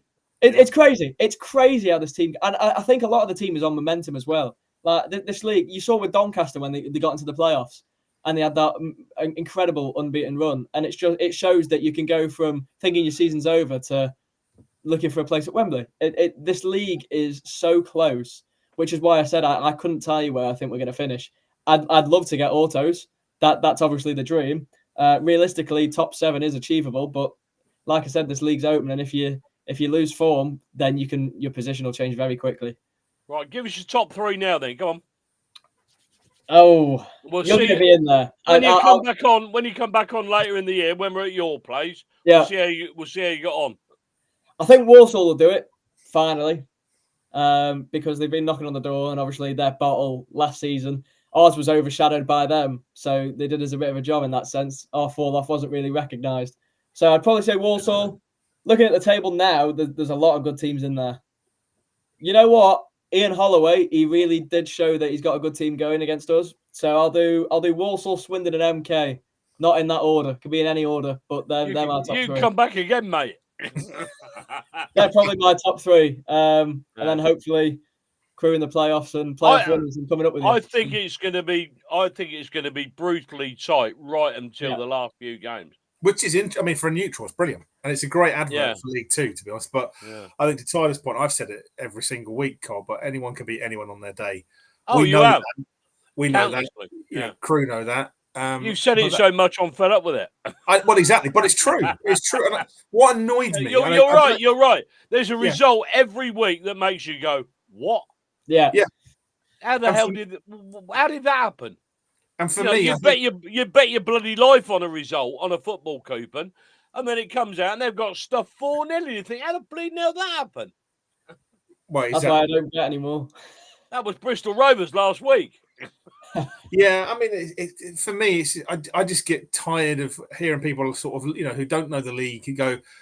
So give an example, Tyler. When we had the closed season, bought the players, we had as the owner of Peterborough and a few others going, oh, you're going to run away this league. It's going to be like out of sight before Christmas. It's like, you know nothing about League Two if you think things like that, because money doesn't guarantee anything. We know that more than anyone. You've got in January, mate. You've got to be in the starting lineup. Yeah, you've got to be there. You've got to be there. This is just a precursor. We haven't even done a bloody lap yet. Yeah, no. I think the only two teams that have bought promotion that are the outliers are probably Stockport and Wrexham. Yeah. 100%. But otherwise, they spent an absolute ton of money. Stupid money. And they started doing it in the National League where there was no financial fair play. They were just throwing cash to get up. Yeah. But in terms of League Two, we plan to do a bit more in January. You're definitely going to be up there. So at least my prediction. I hope so. So I think like you, we've suffered long enough, mate. Well, and again, from an outsider looking in, I've always had like a time for Crew. I think they're a great team. We love going there, don't we? Yeah, we do, and it's not that far away on the train as well. But no, I mean, I go back to again, dare I mention his name, but the Dario Grady days, and sort of the sort of player and what I suppose Crewe are renowned for was good football, young players, good academy, and seeing guaranteed to come through the system. No, and seeing them climb the leagues, and I mean, sort of, right up there. So I mean, I still think that you've got a good squad. I think you play good football, and for me, when I looked at doing the teams for the league, I had you in sort of, that's why I joked about 4th or 5th, but I had you around 4th or 5th at the end of the season because I do think that Crewe have got all the ability to. They could do better. I'm nervous about this game. I'm nervous. I'm nervous about it. I am more nervous about this game than I was against Gillingham. Yeah, I'd probably say the same, Colin, and even Bristol Rovers. I thought we were going to have our work cut out Bristol Rovers. I mean, it never worked out that way, but I really did think, they've only conceded 3 at home. This is going to be a bit, but we blew them away in the end. I mean, we'll come on to results. I don't see it that way, but before we talk about it, Tyler, what do you see for the game on the weekend? How do you see it setting it up? How do you see it playing out? I've done 2 separate predictions for this game. Fantastic. So based on formation. How'd you guess? I mean, come on, it's not. Can't believe you guessed that. That's why I sit here, mate. Yeah, people exactly. Respect me for it. I think if we play to the formation that's to our strengths, and hopefully we have personnel available that can do the job. Obviously, march aside. There's no reason why we can't take it to you and either get a really good point or get a win. It could end either way. I think it's going to be 2-1 to either team. It'll be one side or the other, but I can see both teams scoring if we play to our strengths. While Tyler's talking, sorry, Tyler, put your predictions up on screen and we'll read them out on people can see them going by. So put your predictions up, Sadie. Yeah, no worries. And if it's a back 5 and I look at the team sheet and I think, oh no, then I'm going to say 3-0 MK. So really, yeah, I hate that formation because it just seems to take all of the creativity out of the side. And has Bell been getting stick for it? Yes, yeah, unbelievably. Is it? Do you think he's thinking I know better than you? Because that is the attitude of some managers, isn't it? The more you rebel against it, the more they do it, sort of, almost, isn't it? Yeah, but I mean, I think for me as well. So, what's the justifications for it? I mean, what's the logic he's put down for changing what effectively was a winning formation, Tyrell? I don't get it. I really don't get it. I mean, I was speaking to some of our fans in the group chat before the game, and someone said to me that the likelihood why he changed to a back 5 is because he was scared of Michael Cheek, and then he goes and scores the winner. And it's like, well, you've changed the tactical formation, and if you're scared of one player, then you shouldn't be doing it for the case of one player. You should have faith in your defensive line that no matter who they come against, especially with a steady head like Mickey Dimitru leading the line, like he's going to steady them up. He's going to know like the dark arts. He's going to know how to keep them quiet. Yeah. But then when we go to a back 5, we just seem to be more vulnerable. We seem to invite more pressure. There's times where we just don't look creative in the final third. We just hoof it long. We'll get the ball. We'll hoof it long. We'll try and find 2 of the forwards, and that's how it stays. I don't know whether you're watching these scores go by at the bottom of the screen, Ryan, are you? I am. I mean, I have seen a few that I don't mind, and I've seen a few that I do mind. So, yeah. No, I mean, someone said 3-1 to MK. That's probably a back 5 formation prediction that I'd agree with. 2-1, that could go either way. I'd agree on that.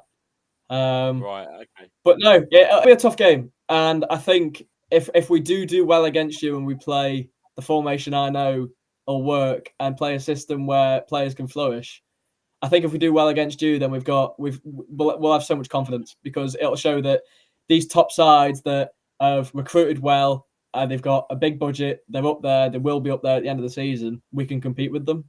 Yeah. And I hope that it kind of instills into Bell that like you don't have to be scared of these teams. Anyone can beat anyone. Just play to your strengths. Don't worry about switching the tactical formation and playing a 3 at the back because you're scared of a centre forward or because you think it's going to be a bit of a tougher game. Because I think our back 5 invites more pressure, to be honest, and it doesn't seem to ever end well.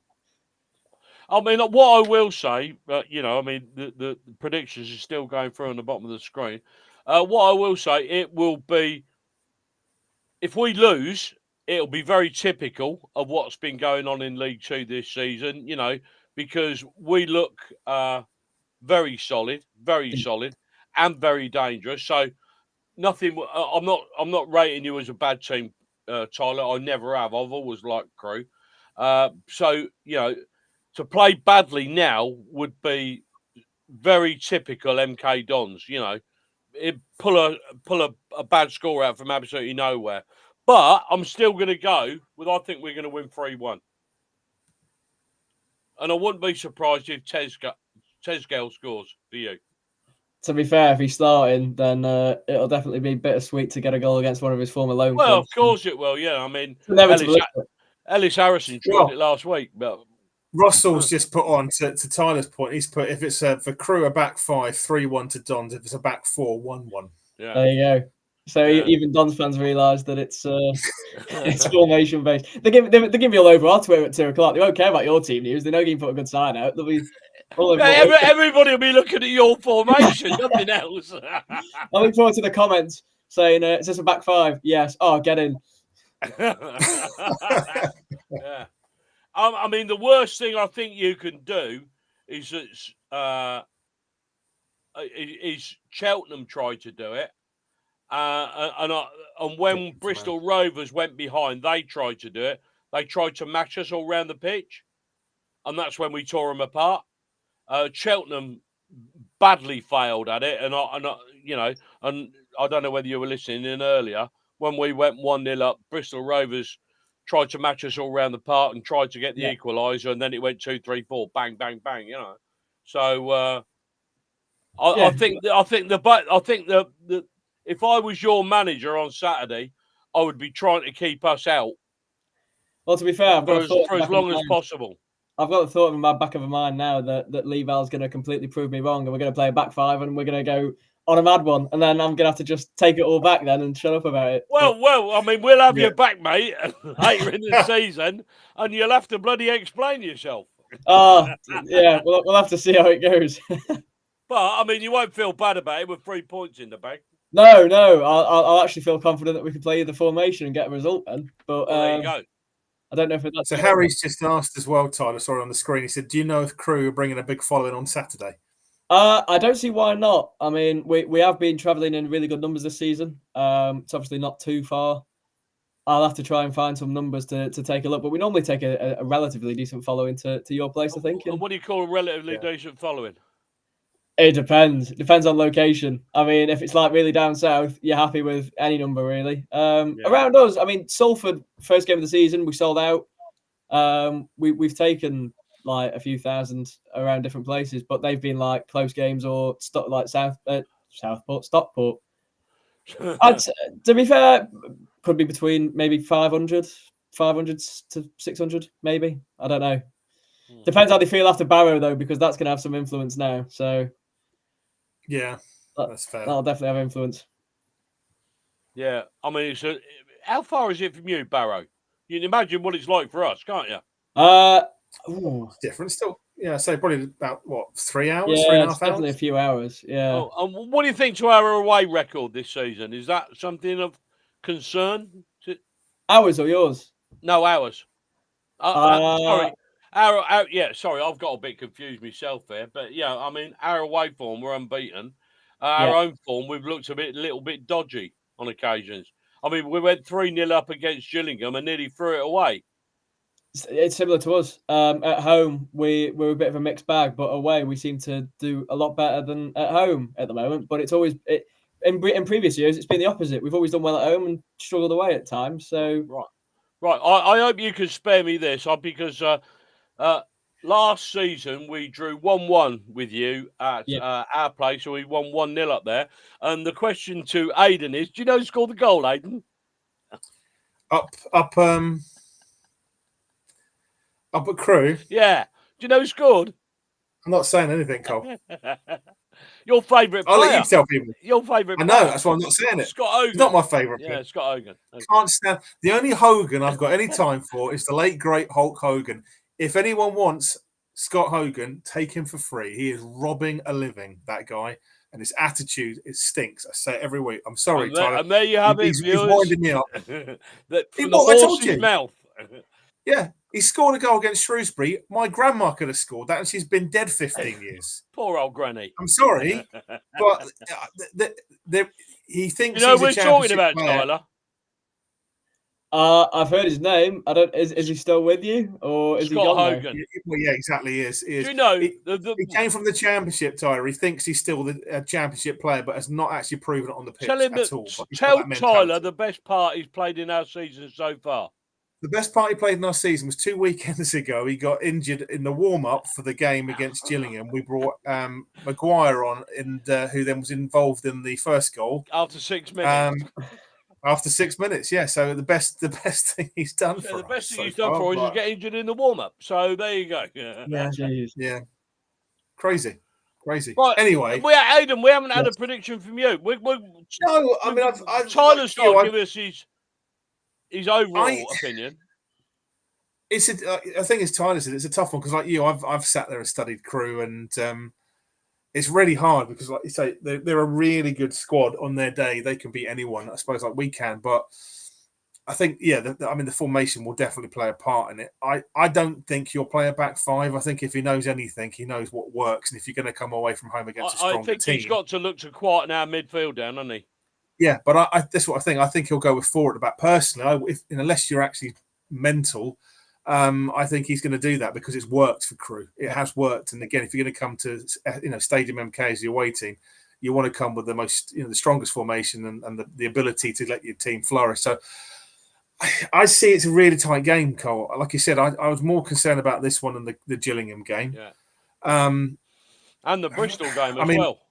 Yeah, I mean, I kept looking at this game, and even Bromley, I kept thinking, bloody hell, Michael bloody G. Yeah. So for me, this is going to sound very weird, but before the Bristol Rovers result, I would have gone 1-1 for this and been happy with it.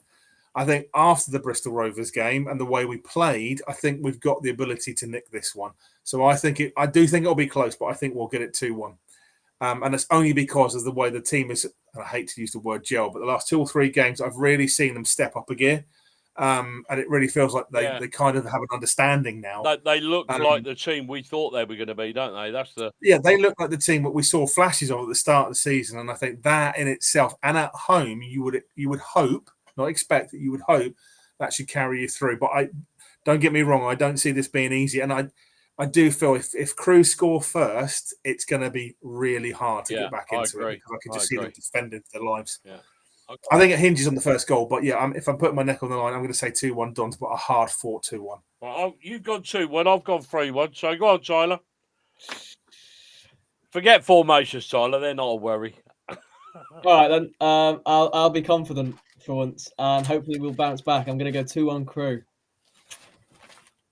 Throw him off, Aidan. No. You know what? It's one of the first times we've had a guest on. Do you know that everybody picks draw? Everybody picks draw. Really? Yeah. 1-1. Fair play. I mean, again, to be fair, Tyler, I wouldn't be surprised if that was the case. It's one of those. Like you, I know it sounds silly, but I just think whoever scores first has got the advantage because then it just changes the shape of the game. And I think that's the thing.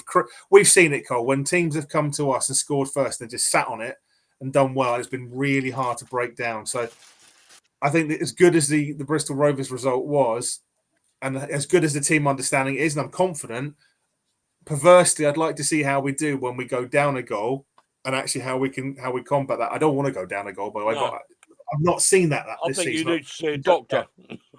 Yeah, but you know what I mean? It's like this season when we've gone a goal down, it's been hard. It's been hard, and when we start to play, so, I don't know. I think we'll score first. And then Crewe have to chase it a bit more, and it opens the game up. That could be interesting. That's the battle for me. Is a midfield is key for both teams. I think that's where it'll be won or lost.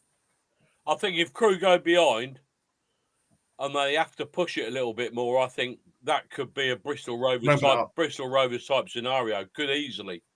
But we'll see. Yeah, but it could be the other way around. I mean, if they score first and we have to go for it, equally, I think Crewe. Well, that's happened to us before. We've gone 1 down, and people have punished us. So, absolutely. Tough game. Yeah, you enjoy your Greg's there, Cole. Yeah, I always enjoy Greg's on a Wednesday night. He always product places Greg's, Tyler, every week, just as his favourite brand. But as I will say again, other brands are available, Cole. You get the sponsorship now. You're promoting them. We already get sponsorship from the local burger wagon. Oh, love that. Love that. So, Yeah. Is that it, mate? I think that's it. Yeah, go on. Anything else? Sorry, Anything else to add, Tyler? You want to say No. Sing us a song or something? No. Thanks for having me on, gents. I think you've been on before, haven't you? Yes. Yeah, I've been on before. Yeah, I've been on. Not quite your hat-trick ball, but we're getting there. I must be your favourite crew fan to have on. So that's 100%. Tyler, will you come back for the reverse fixture? Of course, no worries. I'll be here. Fantastic. Hopefully it should be a good game of football. Hopefully a nice advert for League Two. Two good sides on the day that'll really go at it. And obviously, you're on the back of a 4-0 win. You want to continue that form. And we're on the back of a 1-0 loss that we need to bounce back. So it should be, both teams should really want it. I think it can go either way, but it's League Two, so it should be good. Well, we'll probably end up a 0-0 draw now. We said that. You wait and see. I know. But there we go. But no, look, best of luck for the rest of the season until we see you again, Tyler. And yes, and you. Well. Yeah, same for you. Cheers, guys. Thank you very much. Take care. Have a great evening. Mate. Take care. Tyler. Cheers. Thank you. Nice guy. Always enjoy having Tyler on. Lovely bloke. How many Gregs have you got hidden away, Cole? I mean, that should be an agenda point when we talk every week. I'm going to get a jingle for Gregs of the week. That's what we're going to do from now on. You can't beat a jam donut. A jam. I know you can't beat a jam. Well, again, we could get onto a whole show about donuts. Anyway, what's been going on the socials? Quite a bit. I mean, we've been flashing them up as the show's been going on. So, a lot of scores have come through. So Russell's just, I don't know what that one's come up again. Sorry, Russ. For some reason your one's come up twice. Let's scroll back down. Where are we? Yep. So Reese missed that. Sorry, the whole thing's gone haywire again. Cole, one moment, caller. There we go, Luca. Start with a comment that makes you want to go. Scott Hogan is so bad. Yeah, 100%. Alan wants to know what about. What about Paul Hogan and Crocodile Dundee? He was very good, actually, to be fair. I liked Hogan's Heroes as well. I did actually. Any Hogan apart from Scott Hogan was really good. I liked Hogan's Heroes. There you go. Put it down on the thread. Who's your favourite Hogan? And if it's Scott, get out. I'm joking. Yeah. Lucas is Boogle Crew Striker. I don't know, Cole. I've not seen him around unless he's injured. I don't think he's on their books anymore, is he? Didn't think so. I could be wrong. Ash will be able to correct us on that one. Lucas said he'll take a draw, but he did say a win would be lovely. He said for me the thing when we go 1-0 down, we haven't seen a comeback. We need to see a game or two, see if we can come back from a goal down. The midfield defence is key. So what is wrong with our fans? They want to see us go down 1-0 to see if we can come back. I don't want to see us go down 1-0. I just think it'd be interesting to see, given how the team have moved on, how they'd respond to that one. Because invariably it will happen at some point. Cole. Yeah. Invariably will. Reese has just said as well. He said Colin has a Russian doll or Greg's. Probably both, to be fair. I'll just keep pulling bags out of another bag. Is that what you mean, Reese? Yeah. There we go. Okay. Ash just said, Hollywood, Hollywood or the All-American Hero.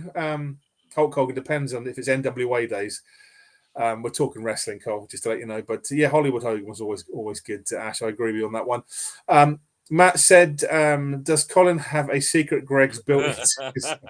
Weirdly, I will say, Matt, what you may not know about the Costa del Wellingborough, where Colin and I are based, is we have a Greg's drive-through, not too far. And I go down there every Wednesday, and they go, "All right, mate." Exactly right. Exactly. Oh, mate, I've got a loyalty card. Well, there are towns, Cole, that don't have the drive-through, but Greg's yet. Yeah, we've got a drive-through at Wellingborough. Yeah. It's impressive. I do. You're right. Colin needs a Greg sponsor. Says right. I'm going to get a T-shirt. What a great! Do you know what Primark used to do? Then they used to do the T-shirt and the shirts, all of it, didn't they? But do you know? Maybe write to them, Cole, and tell them that you plugged them every week on this show. You never know. You never know. They might give you a free jam donut. Grant said, "My son's birthday's on Saturday, so come on the win. Now, happy birthday for your son on Saturday. Come and see us, Grant. Yeah, I'm sure we can find a hat for him for his birthday, Cole. He's already got one. I know, but his son hasn't. Is he? Yes. Oh, well, in that case, here we go. Yeah. Which reminds me, please come and see us if you still owe the hat. Club Shop. Club Shop what? Oh, there we go. Sorry, because it's for some reason. Sorry, Harry. The things put your comments back to front. have you guys seen the shop is expanding, the club shop? Yes, we were aware of that. Speaking to Bob, I don't know whether it'll be there when it's opened again, but there's a lot more stock and a lot more range coming.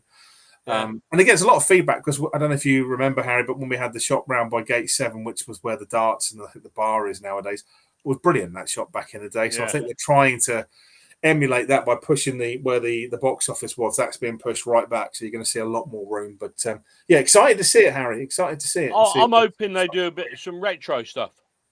Well, that's the rumor, Cole. But also, I'd like to see them do an affordable range because some of it is quite pricey for not for everyone. So I think it'd be nice to have a bit more variety. Cheers for that, Reese.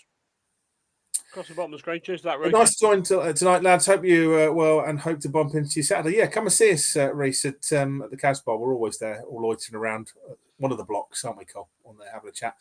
Well, I'm always around the Cavs Bar from about 1 o'clock onwards. Yeah, so so come and see us. You get there about 2, don't you? Yeah. Well, half 1-ish. I'll be there this week, probably. Okay. Don's Unplugged Greg's is what Luca reckons we should call the show. I mean, again, he should be sponsored. Anything for a free donut. Bag some joy, Colin. Bag some joy. Here we go. You've set him off for us. That's what it says, isn't it? Is it, Cole? Is it? Bag some joy, Greg's. Yeah.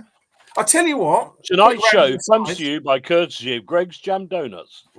Other brands are available. What? I was going to say there is and I think it's on Netflix or Amazon. One of them does like 24 hours or whatever in like Aldi. There's one about Greg's that's on there, or BBC. One of them. It's like a whole how Greg's dominated the market. I'll send it to you. You'll find some people will go, "What the hell is he talking about?" Up by the A14 from us. Yes. Yeah. That massive new warehouse. It's Greg's. It's Greg's. I know. That's going to be great, isn't it? Yeah. And that's all done on the back of me buying all what I buy. No. Right. What I haven't told you, Cole, and I will show you later is, and for the viewers of the wider, I knew that was happening, so I have written to them to ask if I can take you for a tour. So we shall see if I get a response. We'll probably get it before Paul Warren's response, to be fair. Yeah. But there we go. And if we do get the tour, I will get photos for the show where we can take you around. But as a local resident, you are entitled to a local tour. Oh, right. Okay. We'll see.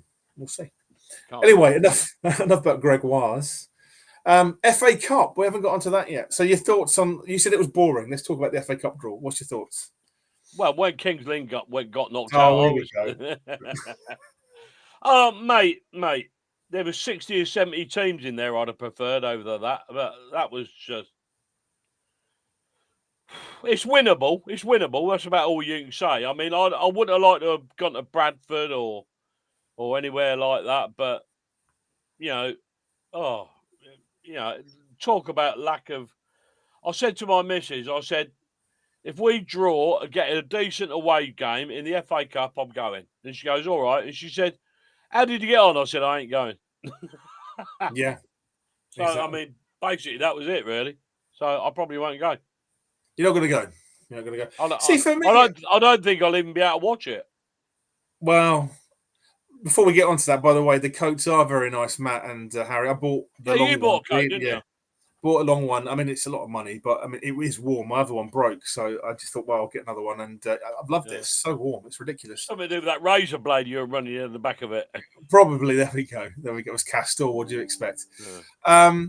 No, I think for me, the reason I'm again, you've got 2 ex-players. It's going to be interesting in that way. It's not too far to go. I mean, not in the grand scheme of things, Coles, you've mentioned, but I think it's a winnable one. I do think it's a winnable one. But I think for me, like I said to you, I didn't want to really... we'd have got Brackley away. You imagine that? Yeah, and then lost. That'd have been mental. Yeah, but it'd been mental, wouldn't it? It would have been mental, but then at the same time, again, if you get in the lower league teams, they predominantly are really hard games in the first round. You want to try and get a bit of traction. Anyway, did you see what went through on the screen earlier on? Ashley said the last time we won in the cup. It was Taunton. Taunton in 2022. Yep. Those were the days. But no, thank you for that.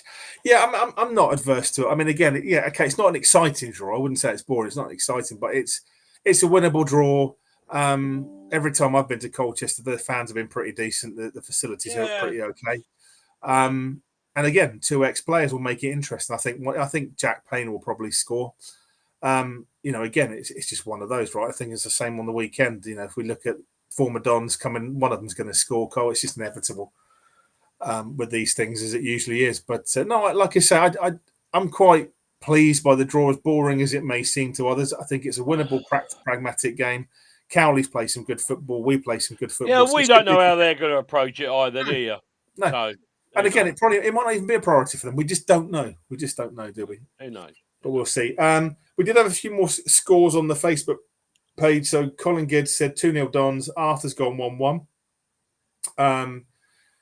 Extra time penalties in the cup is what Colin's asking for. I don't want to go to penalties. I think does it go straight to extra time now? It does, doesn't it? I believe so. Yeah, I'm pretty sure it does.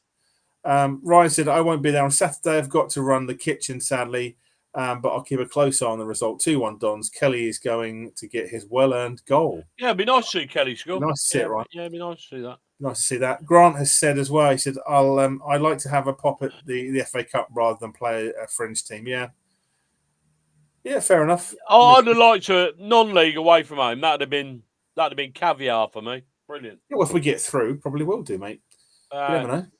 You never know. Luca has said FA Cup draw was boring. I even put a video about it, to be honest. I thought and Colchester, was it? I'm not excited. Draw is winnable. I'm concerned. I wouldn't be surprised if they turn us over. But nothing. Obviously, there we go. I mean, Colchester, I said to you, Colchester aren't very excited about it. No, but then that's good. I don't want a team to be up for it against us. I want to be like, and then we go there and we turn them over. Then I'll be happy about it. Well, there you go. See, there you go. And then we can be in the draw again. Yeah, I think we'll be draw another shit team. Well, who knows? You might get your non-league team that goes through. Ashley said, I've seen 3 different stands at Colchester Ground now, and the away end has changed over the years since 2000. Yeah, it has actually. Yeah. So but I remember walking out of Colchester when they turned us over, and there was a late goal or something like that, and we got involved. I can't remember. Yeah, something to do with that anyway. But Ashley said there goes extra time then penalties after 90 minutes. I missed the old replays. That's it. I think we lost to Colchester. Somebody scored late, and that allowed us to play the winner takes all game against Mansfield. I think that was right. Yeah, that was it. That was it. Yeah, no, it's because if you remember, Mansfield lost that weekend as well. Because we all did. We were all dressed up for Louis. That was Orange for Louis Day. That one. Back in the day, but no, like I say, no game's necessarily going to be glamorous against a League Two team or whatever. But I think it's winnable. If they're not up for it, they're like that. Then maybe they won't be up for it on the pitch. Cole. That's the positives to take from it. Well, so if you got a non-league team and they come into us, it's going to be a cup final for them. Decent stadium. They make it a big away day. It's going to be tough. So I think this is an easy, not easy, but it's a winnable, realistically winnable game. Yeah. Okay. But we shall see. Anyway, Lucas said, I hope we're up for it, but let's see what happens. It'd be nice to get us to the second round. I'm worried about the likes of Jack Payne, then to get the second round of St Albans or South Shields. Well, I don't want to go to South Shields. St Albans would be all right, wouldn't it? Something down the road. Yeah, St Albans would be all right, but South Shields, bloody hell. That's a 4.5-hour drive. Well, exactly, right? Exactly. It's a fair old way, isn't it? Having someone from our league is boring, is what you're right. Boring is fine, Ryan, as long as we win. Just that's like the thing for me. I think we'll win this. Okay. I think we'll win this. And then again, if we win 2-0, 3-0 at their place, is it still boring? You're not going to celebrate? Of course you are. So there we go. I'll be happy about it. Exactly. Fickle is what the word of the day. Lost 2-0 away at Colchester in 2019, last away game of the season. Yep, I was there. Remember that one well, my friend. Yeah.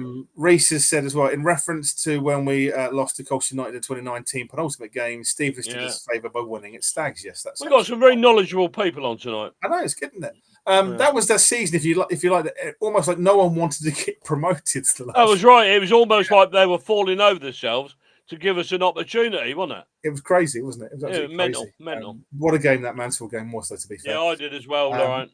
Yeah, I wanted non-league team. So, I mean, going away to Brackley or wherever would have been absolutely brilliant. A non-league ground, They don't normally segregate, and they have to organise segregation and bring in stands and.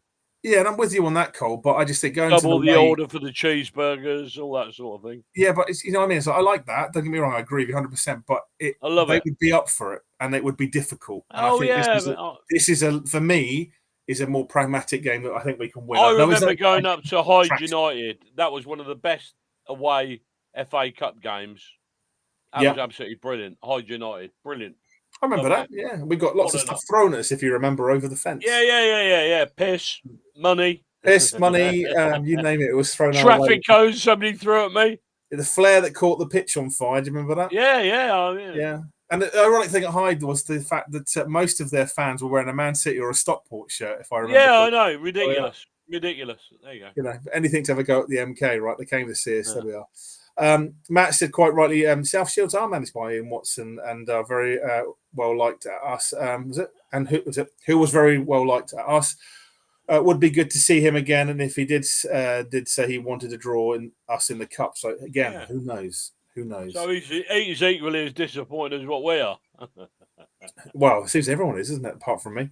The run was 2000, 2002. Yeah, that's a good point, Rich. Yeah. I remember that very well. Yeah, exactly that. But I'm happy to go there and actually see us win against them. Their place would be really good for me personally. But we shall see. Anyway, way past your bedtime. Way past bedtime. Exactly that. But no, I think we covered everything tonight, can't we? Yeah, next week. I'm waiting. Show 50. I know it's show 50. I'm thinking maybe we'll have some special guests. Maybe we'll have a cake. Maybe we'll set up some celebrations. Maybe there's party poppers. Who knows? Maybe we'll have a signed shirt to give away. Maybe we'll have a signed shirt. Maybe we'll have some other things to give away. Maybe. There's no maybe about it. We have got a signed shirt to give away. Yeah, and there is other stuff to give away as well. But I was trying to build it up, Cole, so there we go. Yeah. We have got a signed shirt away next week. So it is, but it's our golden anniversary giveaway next week. So make sure you tell your friends to hit the like and subscribe button. Come and watch next week. There are more. Fingers crossed we get someone from the club. Well, fingers crossed, but I think there's other people that we may get as well. So we'll leave it there. And I'll talk to you in the green room. What? But again, multiple giveaways on our golden anniversary show. Golden anniversary giveaway. So make sure you're here next week for some good gifts. That's what I'm going to say. Yeah, so we're here 7:45 next Wednesday. Show 50, golden anniversary. Be there. Or be square. That's what he's saying. Is that right? Be square. Is that one, isn't it, Cole? That's pretty much it. Yeah. So, really, truly, there's not much else to say. Lucas said he'll be there. Ashley said gold shirt giveaway. Well, something like that. Right, okay. That's about your lot. That's a wrap for tonight, everybody. Thanks for joining us. Thanks for what was that? Carl, I want to read that out because it said great show. I read that from Matt. Yeah. He said, thanks, lads, for great show. Let's hope the winning run continues on Saturday. Come on, you Dons. Couldn't have said it any better, really. Right, now, Thank you. I want everybody now to start typing and write good. Say goodnight, Aidan. Come on, first one. We wait a long time. Say, somebody's got to put it up. I want people to type in, say goodnight, Aidan. Is there logic to this, Cole? No, none at all. But I mean, we could be here a long time. Is anybody going to say it? Why is she doing that? I'll drink my coffee. Okay. I'll drink my beer. No one said it, Cole. So there we go. Outrageous. Not one person. Right. Okay. I'll say it then. Aidan, say good night. Yes. Good night, Aidan. Take care. See you Saturday. Don't forget, show 50 next Wednesday. Come on, you Dons. Come on, you Dons. Thanks for watching, everyone. Thanks for watching.